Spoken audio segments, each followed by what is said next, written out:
This is the One Piece Podcast, episode 569 for the week of Sunday, May 12th, 2019. My name is Zach.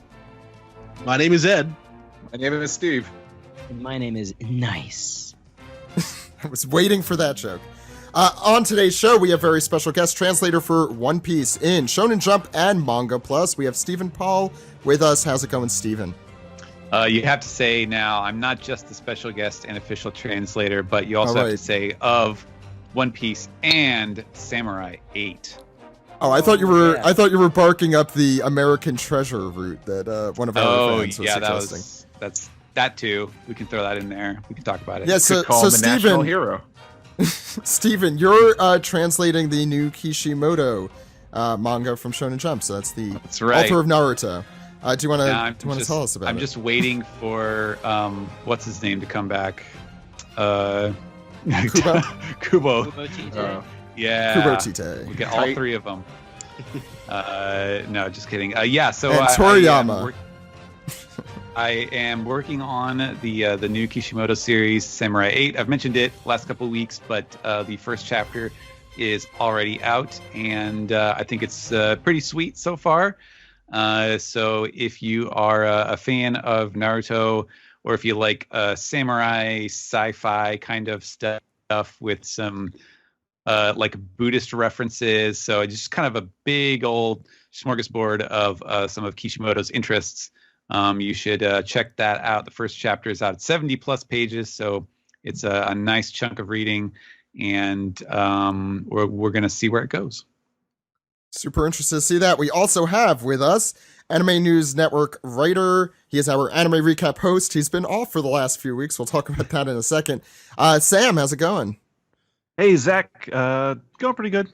Just saw Detective Pikachu last night. How was that? It was okay. It wasn't great.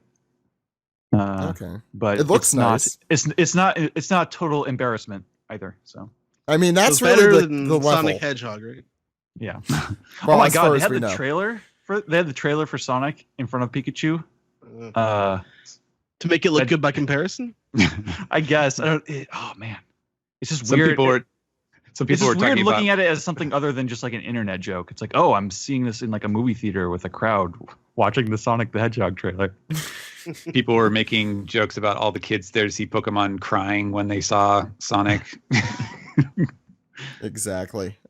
So the anime recap has been off for a little bit, Sam. Do you want to explain what's going on in the anime right now and why we haven't done a recap?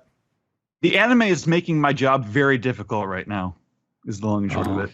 Yeah, so they're only showing like 5 minutes of new material each episode, and the rest is all clips from previous arcs. Is that? Yeah, is that it's a clip show. If the original footage was from the HD era, they're just like doing a clip show. If it's like for Alabasta was this week, so they're reanimating that. Drum Island looks like it's going to be next week. And the redrawn stuff doesn't look terrible, but it's not like I want to like sit down. It's just not fun to watch. Yeah, which sucks. Go ahead. Looks better a little bit. Looks a little bit better than the movie 8 one. Oh jeez. Well, not a high bar there.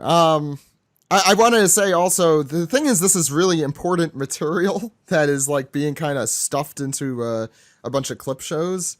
So I hope people who have not read the manga do take the chance to watch the anime, even if it is, or at least skip to the parts. Yeah, I don't know. Yeah, it's actually because it's important material, but it doesn't feel important when it's like dripping out this slow. Yeah, like it doesn't feel like anything has happened. But so, are you saying I should record the episodes and cut them up into an all new One Piece episode out of like 5 different episodes? Yeah, I mean that's basically that's what I assume our eventual anime recap is going to be. I understand the perspective of the mass market talking about people who haven't necessarily been watching One Piece from the beginning, and people in the Japanese market and whatnot. But it doesn't mean it's not annoying to me. Like I think a lot about all the different kind of anime shows that I watched on TV that weren't like Dragon Ball I watched all of, but something like Yu-Gi-Oh! I think I watched so much Yu-Gi-Oh! And yet I think I only watched maybe like 50 to 100 episodes worth, and like there's so much story that I never got around to. I always wonder like how kids in Japan feel about like One Piece that way. Like there's probably like a couple years where they're watching it every week, but then they just sort of fall off the train. Mm-hmm. But it would be hard to stay on the train when it's just like all clip shows. So Sam, next week the manga is unfortunately off, so I think we're gonna go through a Reverie refresher, kind of like what we did in Wano, but much less detailed. Right. So we could talk about the anime then too, I guess.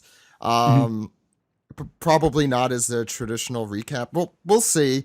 That's still kind of a work in progress. But on today's episode of the podcast, we're going to go through chapter 942 of the manga, Daimyo of Hakumai, Shimotsuki Yasuie, and we also have some piece together. Before we get started, if you have not, this is the time to subscribe to us on Patreon at patreon.com/OnePiecePodcast, and the reason for that is because we are going to Japan in 2 weeks. It'll be me, Ed, Steve, Alex, Kelly, Maddie, and William, all going to be there. We have some really cool stuff planned that hopefully all comes together. So hopefully we will be making those announcements soon, and those announcements will be available first on Patreon, so you're going to want to be on there. I don't know if it's going to be for a specific tier, but I'm probably just going to open it up to the whole Patreon audience there. So that's exciting. We'll hopefully have a lot more to talk about with that soon.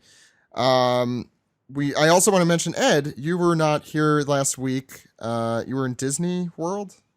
Yeah, big family vacation to Disney World. It's a lot of fun. Sunburn. No Great. One Piece stuff there. Yeah, in the Japan Pavilion at Epcot, there still is. You can definitely buy a One Piece wall scroll. That is crazy. It's so weird. Yeah, I did go back there for lunch a couple of times. It's it's pretty good. I also want to plug our Wano refresher, which I know you listened to in line for the Avatar ride that you for some reason went on. Is that supposed to be good? It's a very good ride. Yeah, Avatar ride rocks. Yeah, it's amazing. I just hate that movie so much. It's like it's the first simulation that actually like made me feel like I was actually like falling, gave me a feeling like in my stomach. Like it's great. That sounds amazing. But the line was it's fun as hell. And they have like it's immersive, so they have like scents and they blow water in your face a little bit. It's pretty good. But cool. Yeah, the line was 2.5 hours long, and I listened to the whole podcast then some. Like, yeah, I memean, you can only do like so many children's rides in the morning, so yeah. Like so in the afternoon, it's a mostly indoor line experience. So you don't burn in the sun, unfortunately. So yeah, we did a Wano refresher that Ed listened to while online for the Avatar ride. I'll be honest, that more than anything else has made me excited for another Avatar movie. Like there's nothing. I thought the Wano refresher. I thought the Wano refresher made you excited for another Avatar. So yeah, please check that out. Steven did a really good job recapping. I mean, it was basically, I think Steven, you were talking about it before we started recording.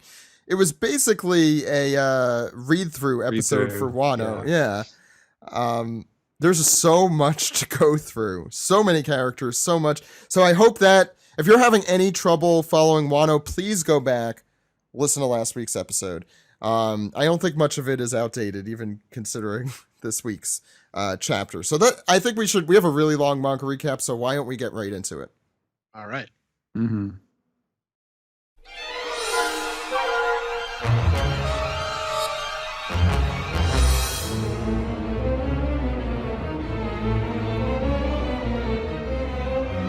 This is the manga recap for chapter 942, Daimyo of Hakumai, Shimotsuki Yasuie, and I got it.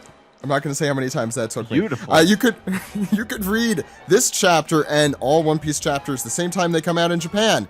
If you go to shonenjump.viz.com or go to Manga Plus. It is available worldwide, legal, free, all of that. But Ed, what's going on the front page here? Please explain. Well, we have a request for Montdor choosing cheeses from cheeses of the world. In the first class, Sommelier Mice choosing wines from wines of the world by MU. Magical world of reading. I really hope one of these mice sound like Orson Welles, but that's just me. No. Or I guess that's champagne, not wine. But it's the same thing. So yeah, any comments on this Montour mouse? They look like Fiesta. the mice from Cinderella, kind of. Just especially like the drunk one. Except they're wasted. Or are they? I don't remember. Monterelli. I don't know what those mice were doing in Cinderella. That's true. That's true. Yeah, but there's one wearing glasses, of course. Like, I thought he just had a library. I didn't know you could order stuff. I don't Yeah. think this is in canon because the books are floating, and I guess you could do that. I don't know. Because He's Montour always has had that power, though. Yeah, he has the book power, so he could just make the cheese and the wine pop out of the pictures. Okay. What an It's the awesome magical world power. of reading. Yeah. Montour could have been such a cooler character, but there were Montour so only many has characters. one set of clothes. That is true. It's But, one of those cases yeah. where like he would be too powerful, so Oda had to give it to a chump, because otherwise it would just completely destroy the boundaries of One Piece. Yeah, Sugar was a chump, and she did destroy the boundaries of One Piece. But Correction, Zach. She was a chumpette. yes. Of course. Okay. Any other thoughts on the drunk mice? Actually, so here's a serious question. I'm gonna throw this to Ed. I'm gonna quiz Ed here to see if Sure. he can tell me man. why is it interesting that we get Yasuie's family name as Shimotsuki in this chapter? It's got something to do with death and the crescent moon. Not quite. It's appeared in the manga before, long time ago. And Is for that some where reason, Ed would Zoro's know it. village? Yes, that is the Ah. name of Zoro's village, Shimotsuki Village. Right. Oh, really? Oh, wow. Yeah. I knew that sounded familiar. That's suspicious. Yes, yes, indeed. Yeah, I'm glad They you don't- got that they out of the don't way call straight it- away. Viz doesn't call it the Japanese word, do they? That's a good question, actually. I mean, I'm does not it sure. Has it ever actually One way to come find up? out. Would it be in like chapter? Would it be in volume 1? Probably. I That's feel like the- I yeah. remember. I feel like I remember in a chat once Steven asking asking the chat to like go back and like look what Viz used. Yeah, because I believe it would have been more notably like listed in one of the data books or something. Because Oda didn't really go out of his way to give fancy names. I mean, Syrup Village and Fuchsia Village, but there's a lot of other places where he didn't really like. It might You be know. on the maps in the color walk. Yeah, I'm looking right now. Yeah. But it might take me a little bit because there are 69 chapters of the series. Ed, you could start us out on the front page if you'd like. First Sure. page. Yeah. So we start in flashback, and it is said, "It is here in Hakumai that we have the only proper port in all of Wano. Some visitors mean us well, others mean us harm. Therefore, it is imperative that we have an invincible military force." Ah, yeah, woo! They are indeed the fiercest samurai in all of Wano, and we can see that it's Yasuie rallying up the troops in front of a big. It looks like a temple, but it also kind of looks like a Aztec or Latin American pyramid in the back, more than even a Yeah. Japanese castle. It's interesting. The design work is interesting here. It's very exaggerated, but some of it does kind of remind me a little bit of like a Ryukyuan architecture, like which is like Okinawa, the Okay, ancient yeah. kingdom that worked there. So it does have it strikes me as maybe a bit of a very exaggerated southern Japan, like Okinawa and Kyushu, those areas, which yeah, I'll let you finish the page, but I actually have some more to say about that. I was thinking it reminded me of the Mexico Pavilion at Epcot. Yeah, that too. By the way, Ed was. I think that's so fresh in your memory, Ed. Well, yeah. So the samurai, they roar, and one has a crescent moon helmet. So Yasuie turns and he says, someone in the shadows, he says, "How long are you going to lollygag around here, Odin? This is no time for idle admiration. You are the son of the shogun, remember?" He says, "I was banished from the castle. Who knows if I'm even considered family anymore? Besides, everyone says that the true heir after Kozuki Sukiyaki passes will not be Odin. It'll be Shogun Yasuie." So he's got some choice words for him. He's sort of taunting him a little bit. And he says, silence, you fool. Yasue scolds him. And it says, you are the man who bears the Kosuke clan on his shoulders. Lord Sukiyaki only cut you off as an act of tough love. He's getting in his face now. Odin has tears in his eyes. He says, why don't you take the hint and mend your ways? And he sort of blows him off. He says, that's all nice and good, Yasu. I want to go to sea. Why doesn't this country allow it? This closed nation is too cramped. Bro, man, I gotta get out of here. He's very teenage rebellion Odin here. He's the long hair and he's very emotional. And he's silhouetted as all teenagers are in their rebellious stage. I mean, he's just a goth. He's just a goth. I thought he was just that phase. I thought he was just covered in squid ink. It's all the rage. These kids these days. I mean, Wano, you know, yeah, that'd be fun to us. So Yasue scolds him again. Shut up. Save your selfish whims until after you become a proper warrior. Yeah, why do you keep hitting me? Don't you realize who I am? And we back to the present. Yasue was remembering that, I guess. And he says, you are no one yet. You're just a common hooligan. Yeah. So the people are cheering. They cheer for Lord Yasue. People from Hakumai, and they're glad to see that you're alive, Lord. So. I'm originally from Hakuma. Yeah, so I wanted to talk a little bit about here, just kind of give a little Japanese history lesson, because it's kind of interesting, some of these things, especially with him emphasizing at the beginning that the port, the only proper port in all of Wano, which is Habu Port, the place that we've heard mentioned before.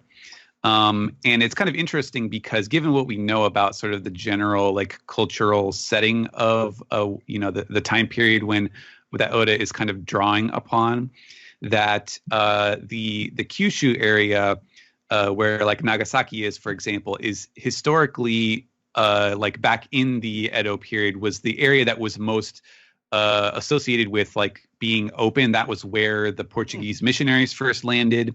And so that was kind of ground central for like where Christianity spread originally because of them. And then there was lots of, sort of purges. And Oda's from down there too. He's from Kyushu. Yes, Kumamoto. And so later on, actually, right around the time of the Meiji Restoration, like the actual sort of cultural force that was front and center in pushing for the restoration, for overthrowing the shogunate and restoring the power of Japan to the emperor, were some of the domains in Kyushu. And, part of that is because they were so far away. But I think you could also argue that there was a lot of historical, like they were the ones who were like, oh, we have to deal with all of this foreign influence. Like we need, they were these like super nationalist, sort of like patriotic types. And they thought that the shogun was weak because the last shogun, who turned out to be the last shogun, had signed the deal with Perry because his hand was basically forced. And that was a big part of what caused, the overthrow of the shogunate and the restoration of the throne to the emperor. And so it's kind of interesting that there is some I wouldn't say there's like a direct overlap here, but there's definitely some of that kind of spirit in Yasue here. And they were kind of they formed the Ishin Shishi, which were the groups that were basically kind of terrorizing the government of Japan, the shogunate, to overthrow. And then on the shogunate's side was the Shinsengumi, which were the samurai who were kind of doomed to failure, but they were the ones who were fighting to maintain order, in which I think some of the reasons why you see all these stories about the Shinsengumi nowadays is because it's easier to look back on what happened once the imperial throne was, reinstated at the path that took Japan down with becoming an imperial power and then eventually getting into this disastrous war and losing it against the Americans. So there's a lot more of a romantic view of the Shinsengumi nowadays. But these guys are, obviously they're very fierce here, and that's kind of reminiscent of that southern Japan, personality back in those days. It's interesting to see with the way Odin's character is designed here. He's wearing what looks to be a big, like almost like a big knot on the back of his, like on the back of his clothes, like a big, like a big tied. Well, I feel like it looks like I feel like it almost looks like a chef's hat, but yeah, go for it. Well, no. On his back, On you his can see back. like Oh, yeah. the knot. Yeah, like It big looks like yeah.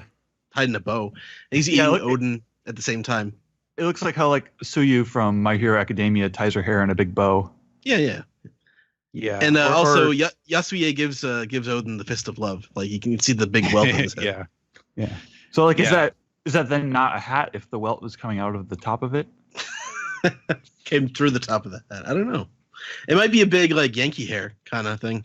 Yeah. If he's with the mullet, that's great. Yeah, I was thinking that too. It reminded me of Kyoshiro just for a hot sec. Mhm.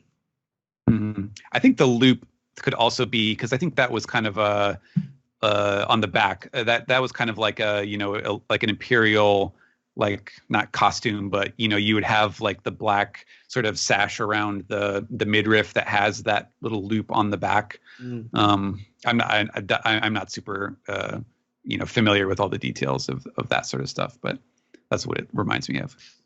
This is the kind of in-depth. Let's move on to page 2.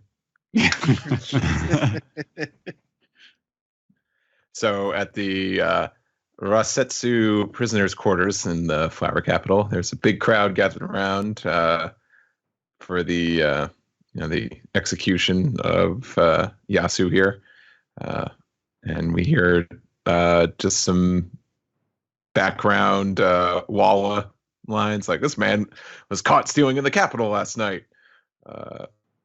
Though he's sunk to being a sycophant, but by trade in Ibisu Town, he was also known as the daimyo of Hakumai, Shimatsky Yasui. Here's a whole lot of freaking Japanese words I got to keep remembering here. Oh no, he wasn't just a sycophant in Ibisu Town. He was also the daimyo of Hakumai. Everybody got that?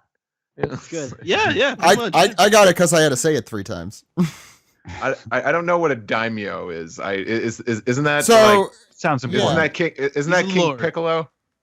He's a lord. That's what he is. So we discussed this a little last week in our Wano refresher. The daimyo is under the shogun. They're kind of like governors, if you want to think of like Yes. put it in modern day American terms. The shogun They're like would the be lords kind on of Game like of the Thrones. president. That doesn't help me, but yeah. Yes, the daimyo would be like the leader of Kuri or Ringo or all of the other named places that we've seen. Okay, so whoever is this expository person here, this is they continue. For his terrible past crimes of leading an army in rebellion against Shogun Orochi, he is hereby sentenced to death and disgrace alongside the Orion Komonosaki. What a coinkydink. Where is she anyway? She's dead. GE. And we see some darn guards here. Guys with rifles. They look similar to the dudes Zoro was interacting with when we first came to Wano. And behind them is one of the ninja. See, I can't remember these terminologies here. The one of these ninja Oniwabanshu? guys. Oniwabanshu, yeah. Bless you both. Gesundheit. And I forget the name of this guy here. The big one is Daikoku. Okay. Yeah. Daikoku. Mm-hmm. So I guess he was the one saying it the entire time, maybe, because he continues. He also admitted to being a figure of the ill repute within the capital. Ushimitsu Kozo, the thief who strikes at the third hour of the bull in the night. A lot of names this guy has, a lot of gimmicks. His name is Big Land. Sorry, it's me.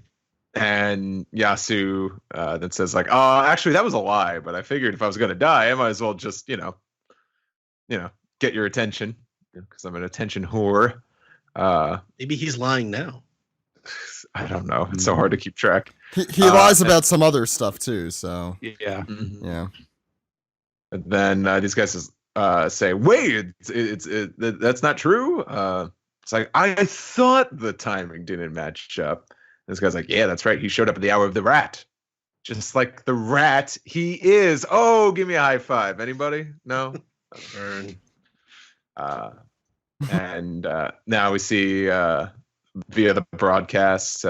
Somewhere else, he says, "I'm sorry, I lied to you all. I'm not the hero you think I am."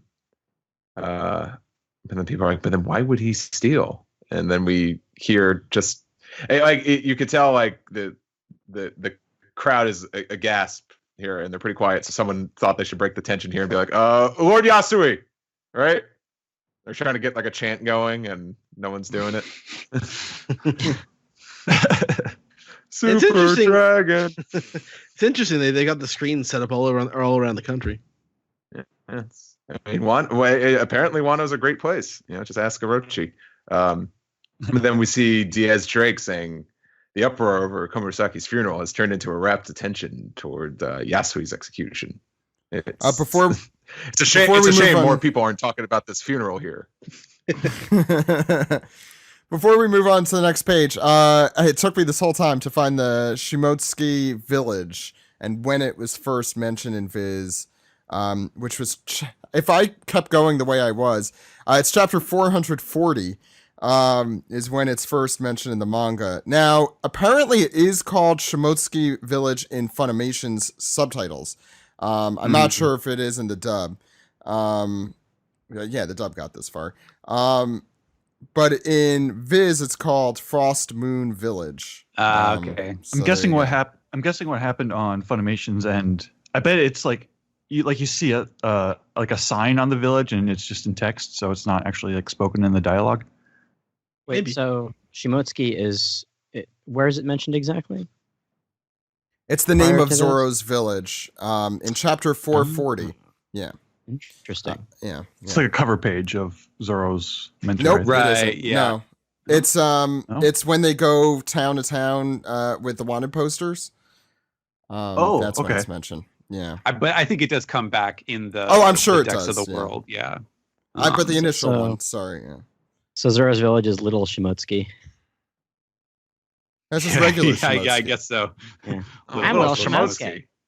Oh God. They serve the best food there. That's how you know it's legit. Little Shimotsuki. Yeah, I get it. Alex, you want to pick up from the next page? I sure can. Well then. Drake, the people of Ibiza Town have rushed into the flower capital. Drake can't even get a few words out without his flunkies telling him something. And Hawkins remarks that it would seem that this man is a more inspirational figure than we at first knew. I feel like Hawkins is the mouthpiece for the entire audience now. You hear some kyas and ras in the background, and Yasue notes to himself, "They're coming here," and we smash cut to the entrance to the flower capital. Stop! Turn back! Hey, you're not allowed in the capital. But clearly it's the people of Ebisu Town. They want to see Yasu. Don't you dare kill Yasu! And they tell him, "Stop, you filthy peasants!" And here we have the old man who was on the brink of death before eating the food that Yasu had given him, leading the charge. And don't you go dying on us now, Yasu. If you die, who will we have to support us? So it's a gaggle of olds are on their way to the flower capital. Mm-hmm. Bringing up the rear, of course, is Yasu's own daughter, Otoko, with Komurasaki, a.k.a. Hiyori, Brooke, and Zoro not too far behind. I did not realize how Brooke was running there. Yeah. It's ridiculous. Whoa! He looks like, remember when Usopp was being dragged by Miss Merry Christmas? Oh, yeah. Yeah. I don't know why Brooke is voiced by Justin Roiland now. Oh, it's not too bad, Morty impressions. I hear those all the time at conventions. Oh yeah, that's right. Hey, by the way, if you're ever at a convention where Steve is, be sure to come up to his table and do a bad morning impression. And then go fuck yourself. Yes, then proceed to fuck yourself.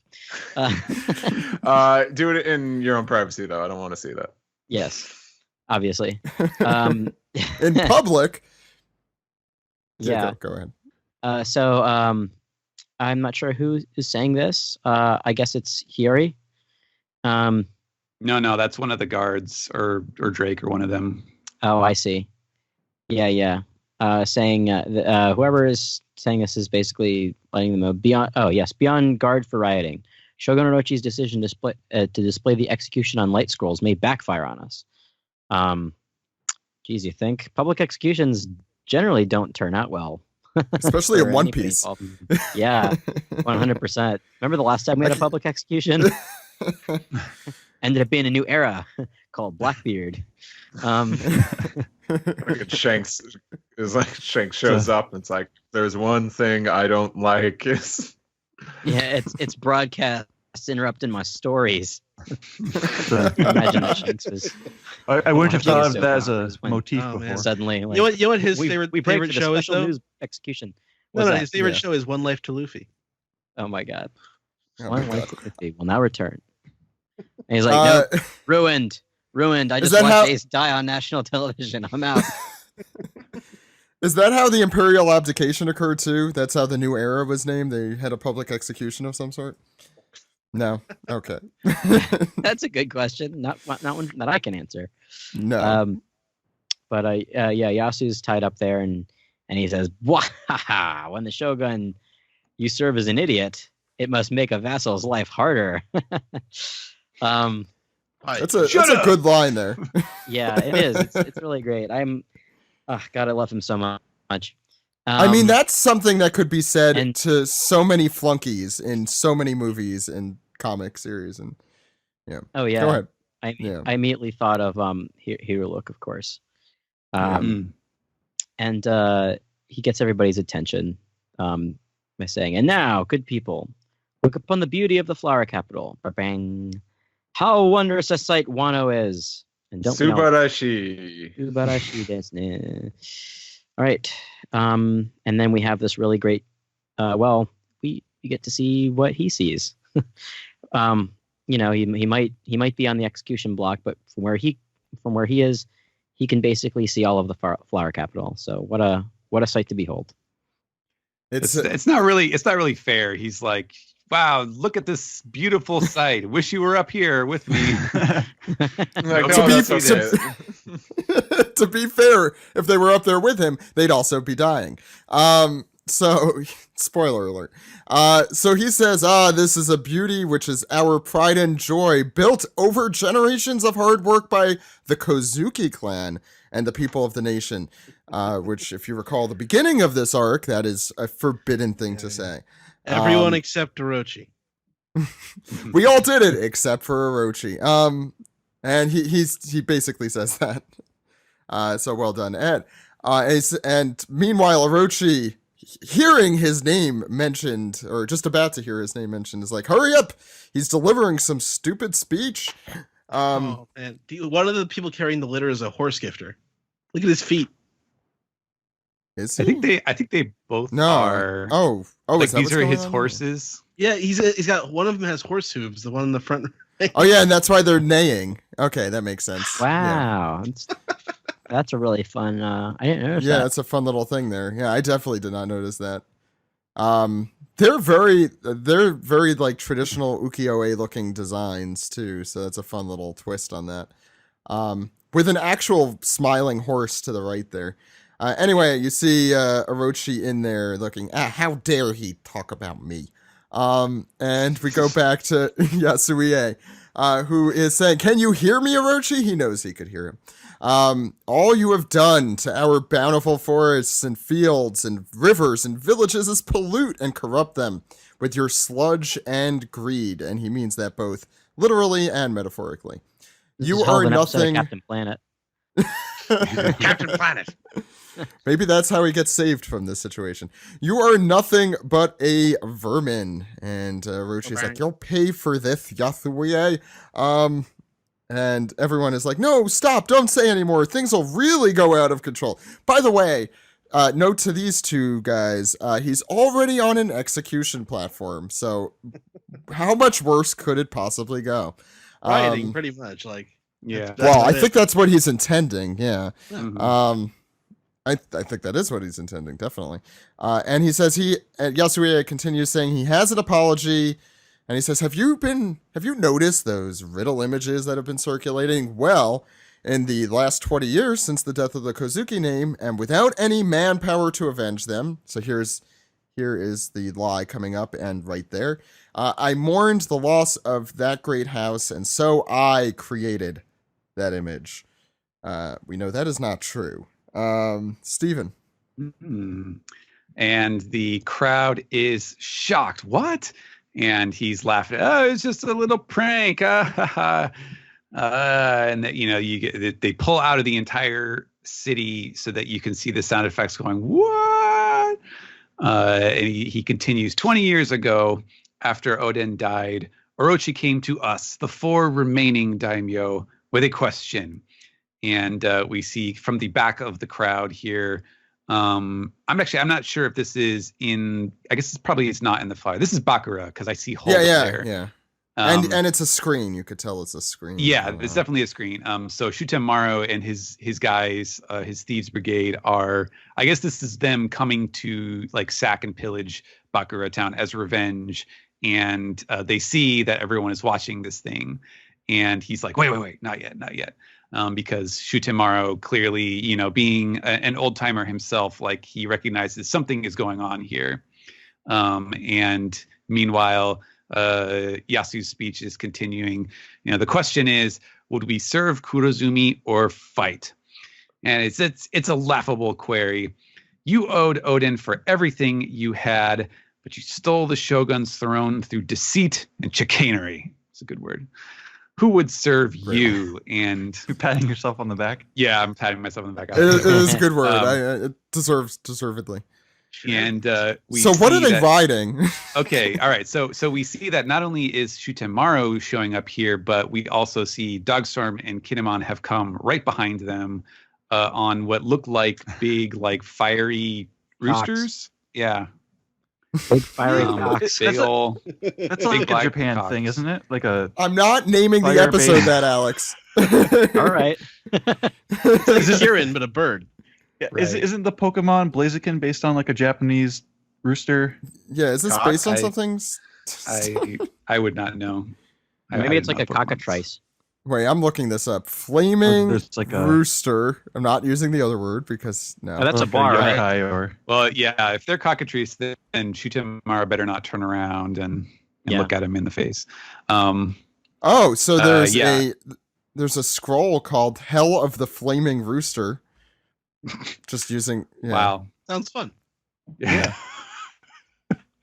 Call. So Dogstorm and Kinemon are coming up, and of course they're seeing the screen too, and they're like, "Is that Lord Yasuie?" And we cut back to the Rosetsu execution stand here, where he is speaking now, not over the loudspeakers, but in person. He says, "The daimyo and people of each land immediately took up arms, but we failed to overcome the monster that is Kaido, and Wano was razed to the ground. To my disappointment, I survived the battle and took to living in Ebisu town in disguise." And we get a shot of the people looking on in stunned silence. And he says, "But I would be ashamed to die of old age, so I orchestrated this childish stunt with the symbol. Please forgive me." He says, "However, Orochi's cowardice knows no bounds. He panicked so much that he apprehended innocent people just for the trend of this moon symbol upon their skin." And of course, we know that this is not actually true, but he's covering up for all of the those who are faithful for the Kozuki. And immediately the guards there are like, "Oh shit!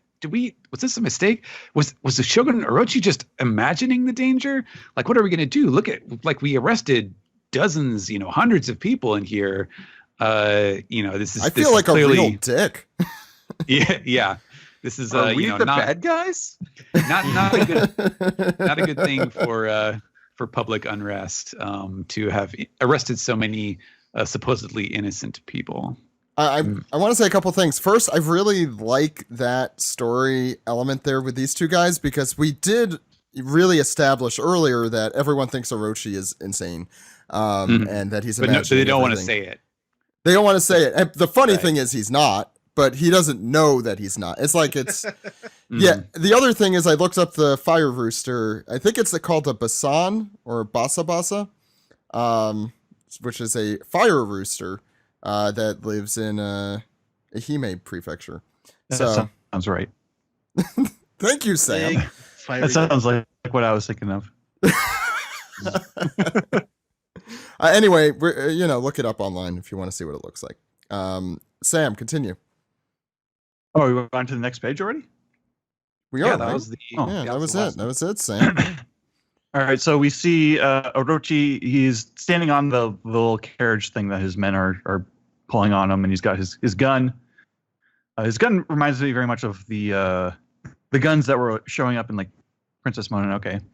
This sort of like really big, blocky, like flint base. Rasetsu Town is coming into view, Shogun.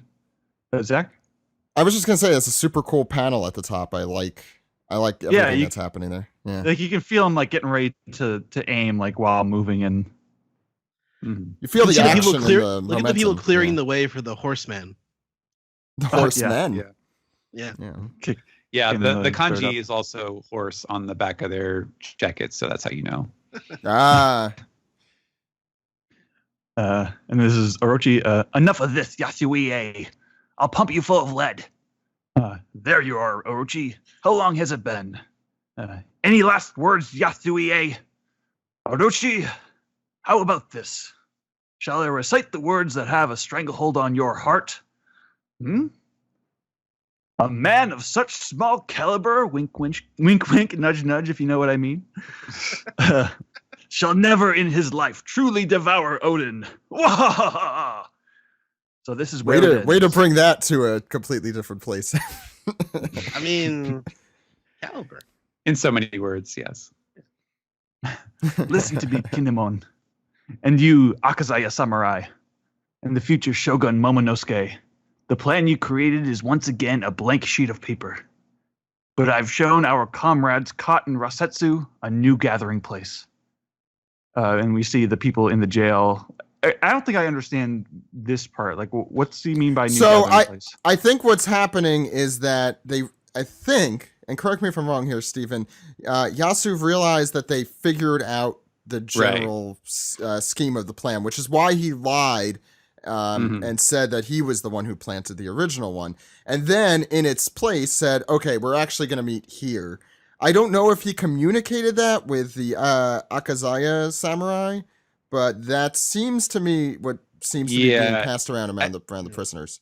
Right. I feel like we were not shown some step where like when they put him in the holding cells for a moment, like he conferred with them. Yeah, he gave him a new idea or something, and we're going to find out what that is eventually. But for now, it seems like he set up something for the future. I'm happy they didn't actually spell it out super flat, and they kind of went back and made it more an implication here. But yeah, It's also a big. They're showing Big Mom there, too. Oh yeah, she's asleep because she's been on a crocodile for like 10 days.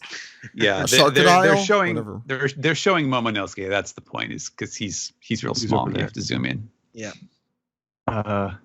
This is all that I can do with what I have left of my life. Nothing Orochi the coward can say will sway the minds of his soldiers now.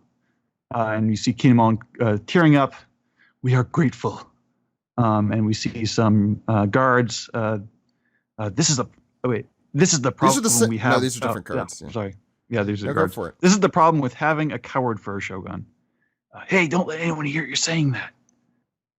For 20 long years, no one has been able to take. Sorry. No one has been able to take Kaido's head, and we see Otoko running to the scene, yelling "Daddy!" and She got there Zoro quick. is recognizing Yasu behind her. Yeah. Well, we got a little dust cloud, of course. Yeah. Daddy, you're my daddy. Make those jokes while you can. I was gonna drop that one last week, but I didn't get the chance. So Well, I think even more of a miracle than her getting there that fast is that Zoro apparently followed the entire way. Yeah, and this is like we don't see very many shocked faces on Zoro, right? Like, Yeah. yeah, We get a lot of them little, here. Yeah. little bond with Yasu. Yeah. Yeah. But he has more final words. So he goes, cover the children's eyes. For now, the final time you're serving Koski, nay, the friendly oddball of Ebisu Town shall make the final grand journey. In fact, I think I'll go singing. And a 1 and a 2. And these are sort of his thoughts as he's he's about to be shot. And we get the montage of Otoko, Orochi fight, like loading, like aiming his gun. The crowd is shocked, and we hear one last daddy, and tear falls, and he said, and these are his internal monologue. He says, "Go to Onigashima, avenge your fallen liege. I will await the good news in the afterlife. Forgive me, Otoko. Forgive your father for leaving you behind." And the people cry out for Tonoyasu, and it's the beggars from Ebisu Town. Kick them out of the city. No, Yasu, Lord Yasuye. And the shots ring out. He's riddled with bullets. Blood flies everywhere. And he sort of collapses on the even though he's being held up. And Otoko just screaming for daddy. And everyone covers their eyes. And it's a horrible scene. So. Yeah, he falls right. He falls like right from that thing. Like it's the ropes break, I think. Yeah, Yeah, you the can ropes see break. it. Assuming. Yeah. Yeah. His A lot of wrists. bullets. It's Yeah. Steven. Very Yeah. powerful. It's I think it's really notable too, like especially, I mean, maybe this is just because of the way Oda drew it, but like, you know, you see how skinny his arms are, and it's kind of similar to Old Man Hyo, where like you compare that to the person that you see in the intro scene in his younger days, and it's a very, very big difference. But then we get a wide shot, an overhead shot, and you can see, you know, it's kind of notable that, you know, you see the prison there, and you can see all the space and the guards and the, you know, the guys with the guns that are pointing, and then they kind of have this you know, not netting, but like this gate set up around it, and then just filled with people all around, that there's this huge crowd out there. And we hear, and you know, we can assume just from the first panel that this is the people of Ebisu Town burst into laughter, and they're, Tonoyasu just up and died. Lord Yasuye, he's dead.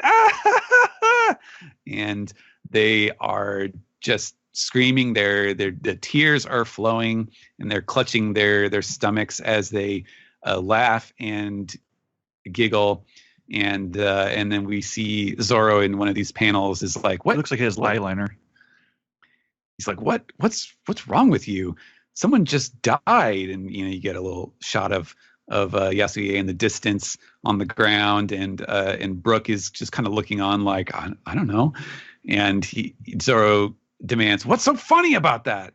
And even you know, Komurasaki is sobbing. We can see that she's got a little hood on. I think this is kind of meant to imply that she's sort of in disguise or trying to stay incognito here while they're in the capital. And then there she is. Otoko is right at the gate, just kind of poking her head through one of the little spots, and she's got, you know, her smile going too. And this is just this horrible panel here in the corner where she's crying, and she just says, "My daddy is dead." And you know, Zoro is continually, he's like, "What's wrong with you?" And then finally Komurasaki says, no, they're not laughing, they're crying. And you know, over these little you know, kind of superimposed shots of the people and of Zoro, she continues, the people of Ebisu who always laugh can't actually show when they're sad or suffering. They've been robbed of every expression but smiles. Laughing is all they can do anymore. And she's you know, she's sort of like tugging and weeping into Zoro's chest here, and it's all because of Kaido and Orochi. It's because of those things they brought here, the smile fruits. And Next chapter. we're off next week. Yeah. May 26th. Hey, it's my birthday. Yeah, and it's Happy! we'll be in What a Japan. happy birthday! Yeah. The rest of this. We'll be sure to go to the nearest 7-Eleven and pick up Weekly Shonen Jump and hand it to you and be like, "Hey, it's your birthday." Because we'll be in Japan. Read Yes, we are. Boruto. What? Okay. What the hell, man? Yeah, Sam, we were having a serious moment here at the end of this chapter, and you just brought it to Boruto, and it's very odd. Why does it say that at the end of the chapter? Hey, ... Read Boruto. We should probably talk about the ending before we get into the chapter itself. Mhm. We had our first death in One Piece now like 9 years ago with Ace and then with Whitebeard. Oh yeah, Mr. 11. I remember it like it was yesterday. No, Eric the Whirlwind. No, he was only in the end. Oh yeah, that's true, Eric the Whirlwind. But there's also Pedro kind of disappeared. You know that we believe he's been called dead. Pound, yeah. I mean, who knows? Monet and Virgo, maybe. But this feels a little more. I mean, maybe not Pedro, but this feels to me a little more definitive. There's no ambiguity. Yeah, there's really no ambiguity. I would not be the first to say that. Like, I was through this whole thing. I'm like, okay, so how are they going to do this without, making it look like he's going to get killed, but not actually kill him? But I don't understand how he would be able to survive this, despite bullets not doing anything in One Piece. Traditionally, it does look like he gets shot in the head. And then Hey, fall it guy worked. off. Yeah, I mean, it worked on Belmir, but that was in a flashback. So she did go to who the dungeon. knows? So and also that he gets shot enough that he falls from the execution platform is pretty. I mean, I don't mean to take the emotional element out of it, but does anyone disagree that this is actually a pretty definitive? I think he's dead. I thought I went in, I didn't really have any expectations because I'd sort of, despite listening to that recap last week, a lot of the details have leaked out. So I didn't have any expectations. So when they shot him and he was like, they said he's dead. That was I thought it was brave on Oda's behalf. Like, it's sort of very really different to amp it up. He's actually changing the stakes of One Piece where people can die now, which it kind of makes sense for where the story is. It made sense for the longest time that no one died, but if you're going to change the story, that's a way to change it. Maybe that's Absolutely. what paradise means, right? Like the paradise section of the Grand Line means, well, nobody dies here because, at least you still have your dreams, but Yes. or something. Yes. I don't know. Like I think he's for sure dead. I don't see any other way around it, and he basically served a great purpose here.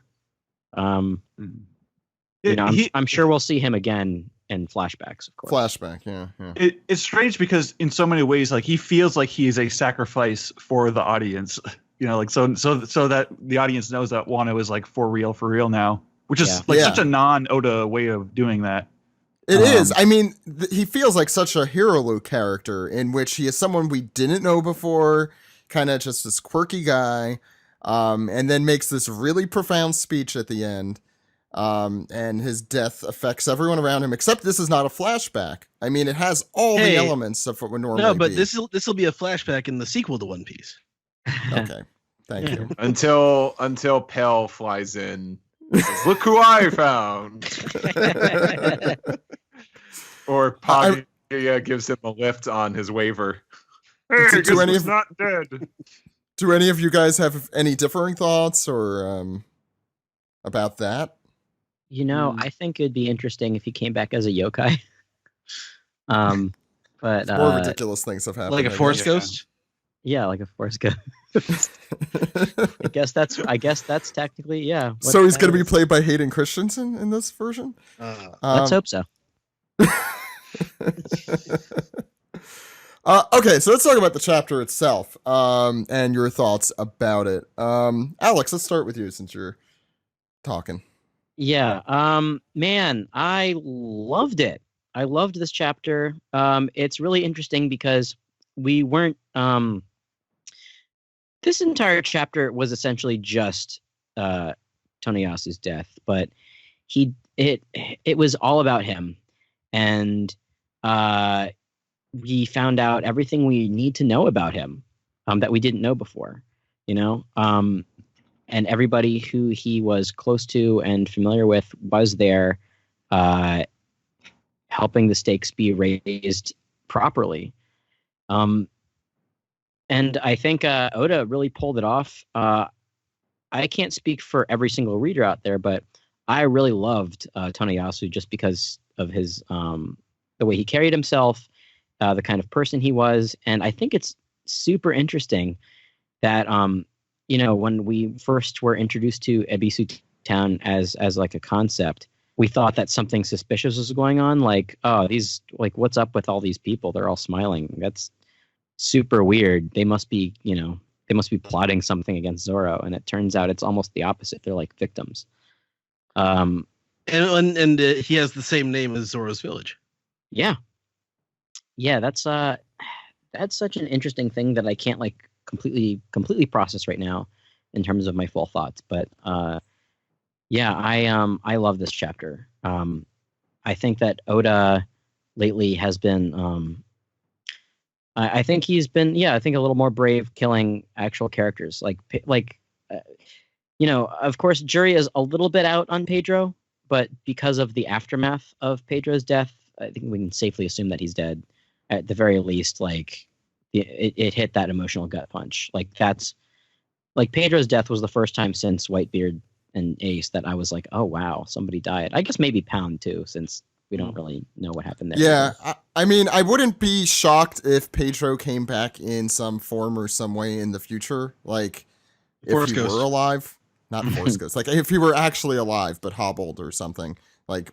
Far in the future. But at the same time, I also would not be surprised if he never came back. So yeah. That's where I'm at with Pedro. Yeah. But I wouldn't be disappointed either way, but yeah. He's I really like the way they did- Schrodinger's Jaguar. No, this is the opposite of Boba Fett. You see the body. There he is. He's dead. That's a dead body. Yeah, People this are is- saying, hey, he's dead.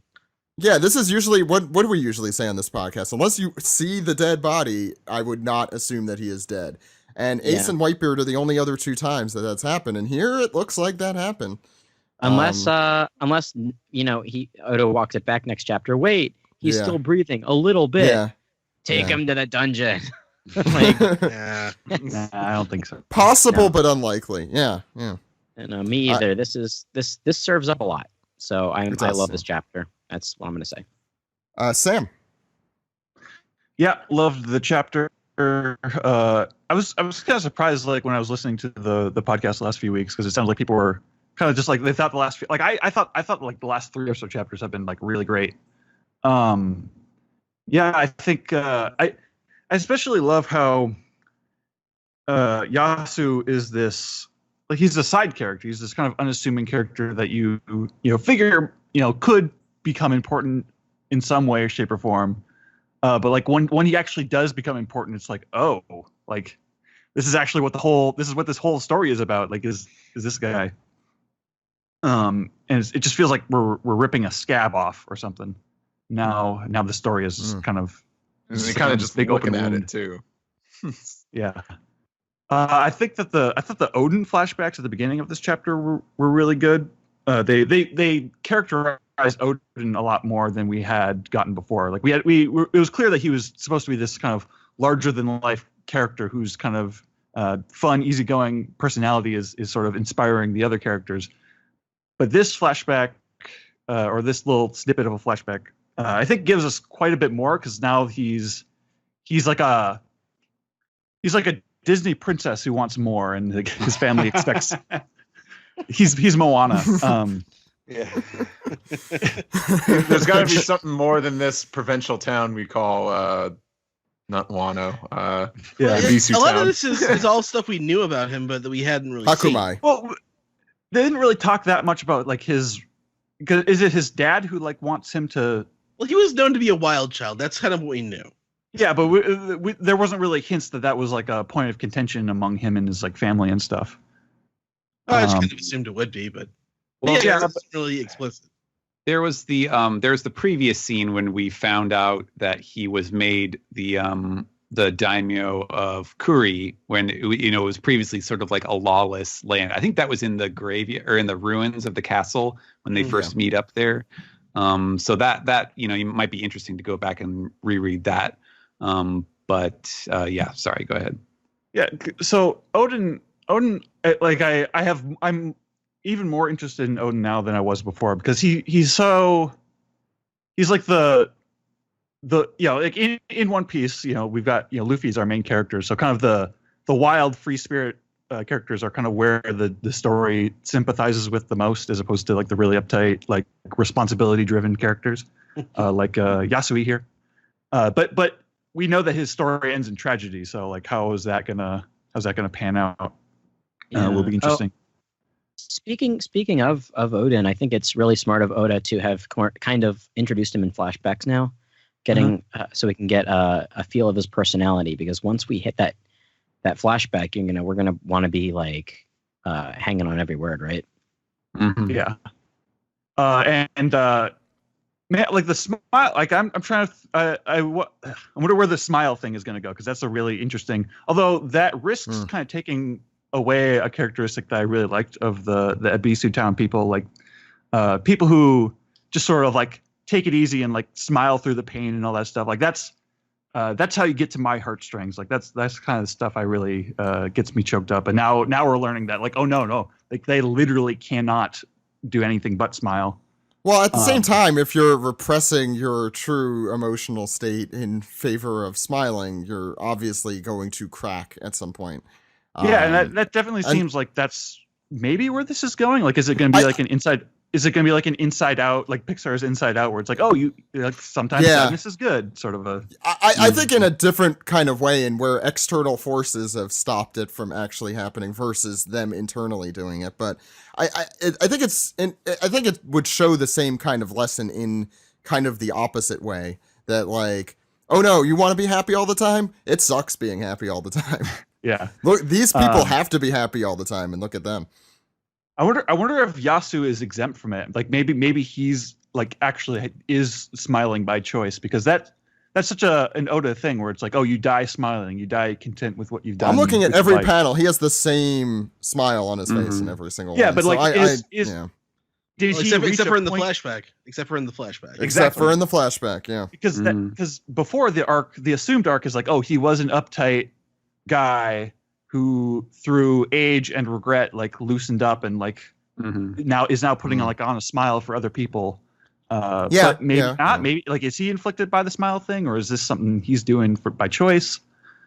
And like I wonder. I mean, this has been kind of an obvious theme throughout Wano, but I'm feeling it way more with Yasu, where there's that sense of like, oh, I used to be like this young, powerful person, and now I'm old, shriveled up, and like my personality is completely different because time has just kind of beat the shit out of me. You got that with Yasu. You got that with kind of Shinobu a little bit. You get that with Hyo, yeah.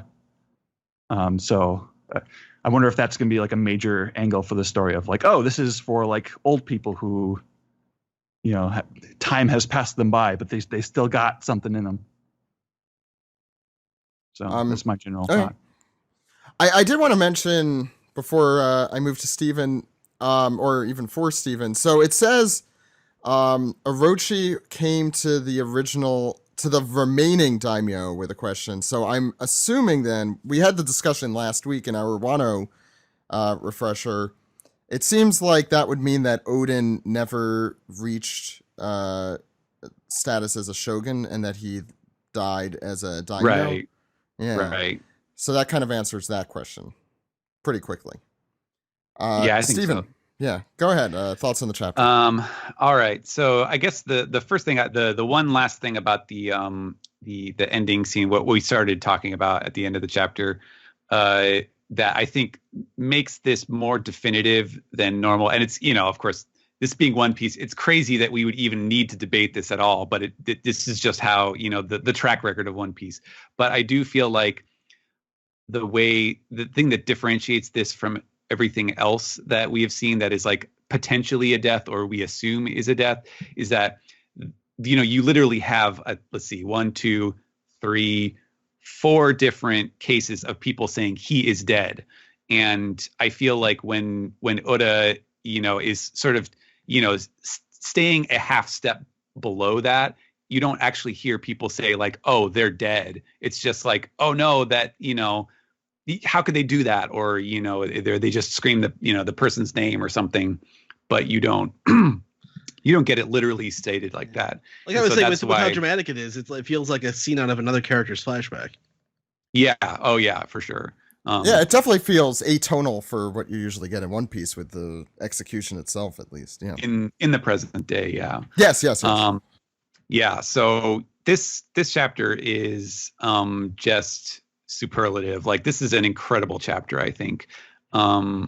The amount of stuff that Oda is able to do with first the little flashback, but then that as a part of kind of Yasu's last stand here of it's basically all one scene of him giving this speech to the people, but he does so many things through it that are really phenomenal. I love the way that Oda does this, and this is one of like Oda's wheelhouse things where like he just is able to do this so effortlessly in ways that so few artists are able to do, where he gives you a picture of Yasu at a different time in his life where he's a very different character, and he doesn't literally spell it out. I mean, he kind of half spells it out, but you don't like see, okay, here's him at age 30, and here's him at age 40, and here's him at age 50. Like you intuitively imagine yes, you intuitively understand exactly what turned him from character A into character B, and it's just so subtly and masterfully done of him having been this hard ass, and then having like Sam said, just kind of beaten down by time and the horrible misfortunes that happen. But with his speech, he does this thing like Zach said. He has this really great like sort of taking on the blame, or he's kind of covering up for these acts of resistance that have been happening. And it is honestly, it is a very kind of Christ-like thing. Like, he's being crucified here, and he's sort of assuming their sins and taking the heat off of everyone else in doing so. And that was really cleverly done in a way that I don't think Oda, he could have been even more obvious about it, but he didn't. He didn't treat us like idiots in kind of revealing this information, because everyone who's listening to it believes what he's saying, and it's only the readers who know the actual background of this. So I thought that was really well done. He also gets to have this like really triumphant moment where he gets to be the one who actually calls out the Shogun, like, to his face, where he's like, you're nothing, you stole this. He gets to be the one who has the righteous statement to this corrupt sort of figurehead who is lording it over the people. No idea what that feels like, honestly, but and then he he gets to go out in this truly kind of spectacular and heart-tugging way.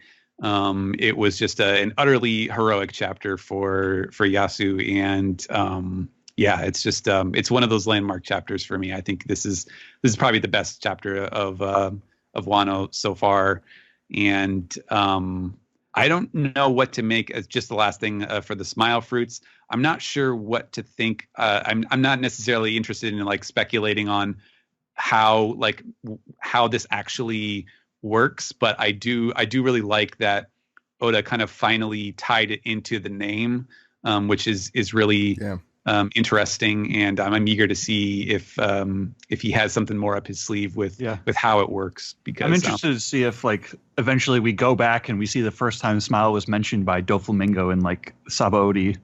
Right. If that like means something there.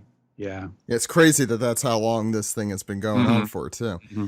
I'm at the end there. I'm like, oh yeah, they are called Smile Fruits. That does make sense. Ed, do you want to go through your thoughts first?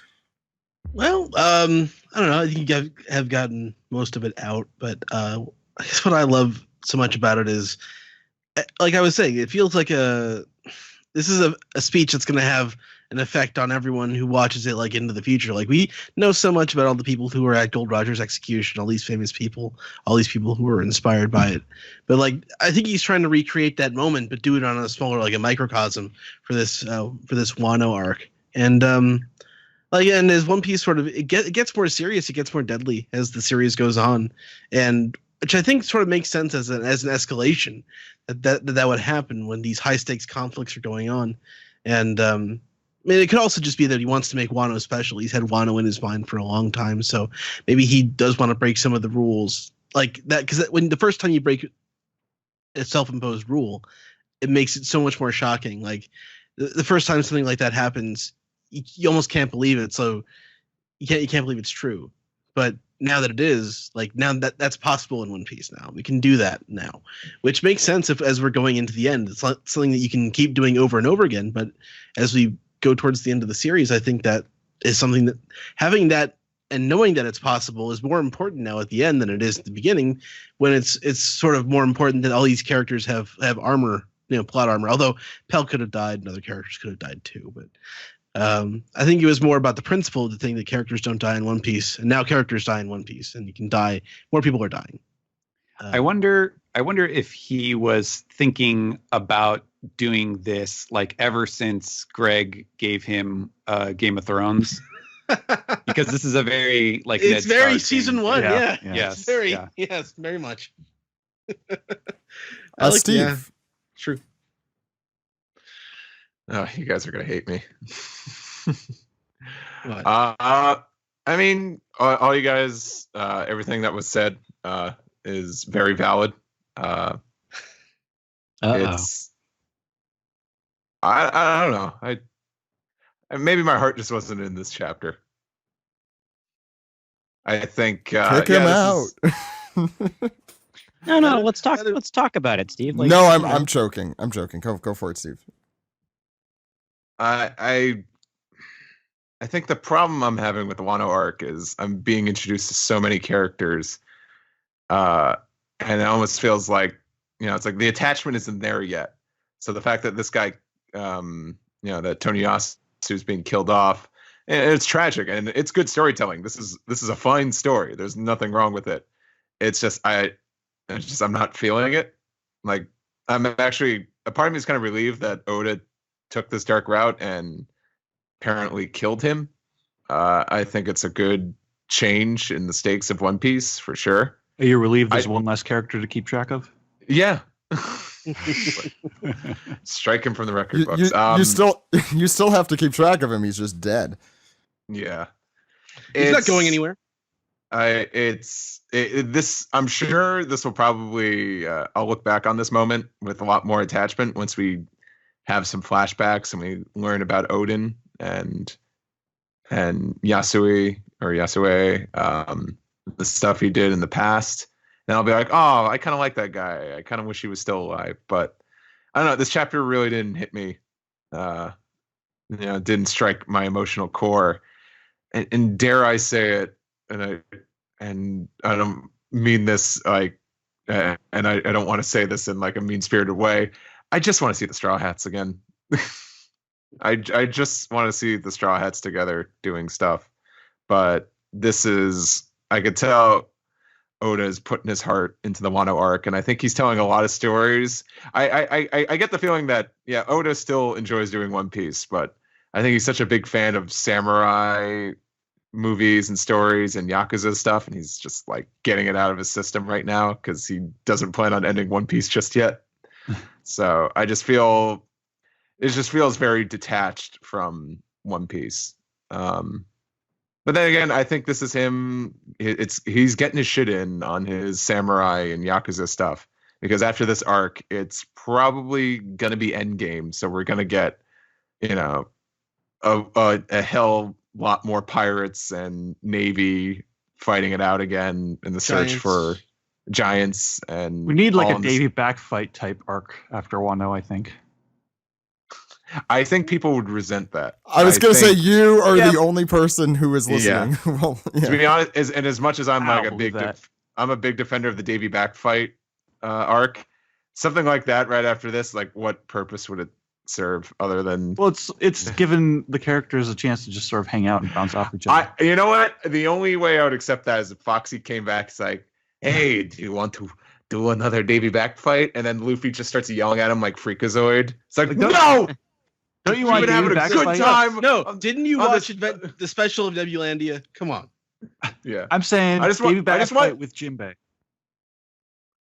Okay. What does that mean? what does that just- mean? I don't know what that means. I just want Luffy to yell at Foxy like, we're having a good time, like in this big story arc, and you had to come in here and challenge us to another stupid game. Get out of here, Foxy. I don't even want to look at you. Like, why would you want another Davy back fight with Jinbei? That's like yet another just tease. Like, oh, is Jinbei actually gonna join the crew? No, Like, I mean, like, assuming he joins in Wano, we need a chill out arc.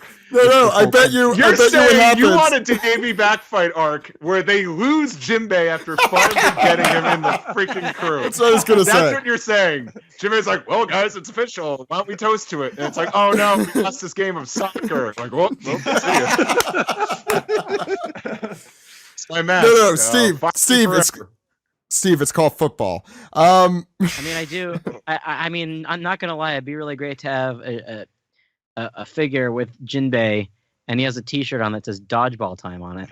It doesn't have to be a Davy back fight. I just want a chill out arc. I just want to chill. Like, No, keep on. yeah. I mean, I agree with Sam on that Low very stakes. narrow thing. Yeah, no, just to let's take a step back here for a second. I agree Well, I with think it's- Steve. Are you Go aware ahead, of Steve. Luffy's bounty these days? He can't just call a Holiday Inn and be like, "Yeah, I'd like to make a reservation." Oh yeah, my name is Monkey D. Luffy. Yep, that And he one. would say that. We know he He'll would find a say way. that. I'm Monkey D. Luffy, please the don't man call who's the going to be people king of the pirates. there, okay. No, I do agree, Steve, on the macro level that obviously the Straw Hats have not really spent a lot of time together since we've entered the new world, and I do also miss that. And I also think that should happen soon. I think Oda missed the opportunity to give us a little bit more of that at the beginning of this arc, and put everyone together. We've had like Frankie, Sanji, Usopp have hung out, and all the others have hung out in the Odin Castle. But yeah, you're absolutely right. We definitely need more of that. That being said, I think this was a super affecting chapter. I don't know if I'd go so far to say this is my favorite of the arc, but I think this is definitely Oda doing his shtick, where he is able to pull at your heartstrings so freaking hard. I think the stuff with Otoko particularly, like Oda knows how to do this. It's been 20-something years. He knows how to make you feel emotional about a character you've only known for a few weeks or months. So I think he definitely does a really masterful job at that.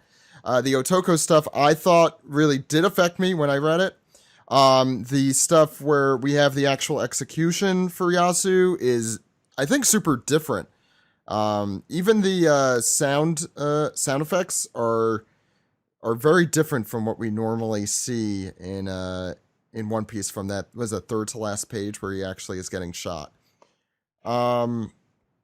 But I think what makes this execution most affecting is seeing the reaction in the eyes of Zoro.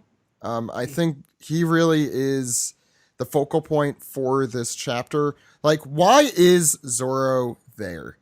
Why is he the guy who met Yasu? He met him first. Luffy has never met this guy or interacted with this guy. Just think about that. It did occur to me that, like, because when Yasu's like inner monologuing about how nobody's beaten Kaido, it's Zoro's face that we're looking at. Like, maybe Zoro's gonna beat Kaido.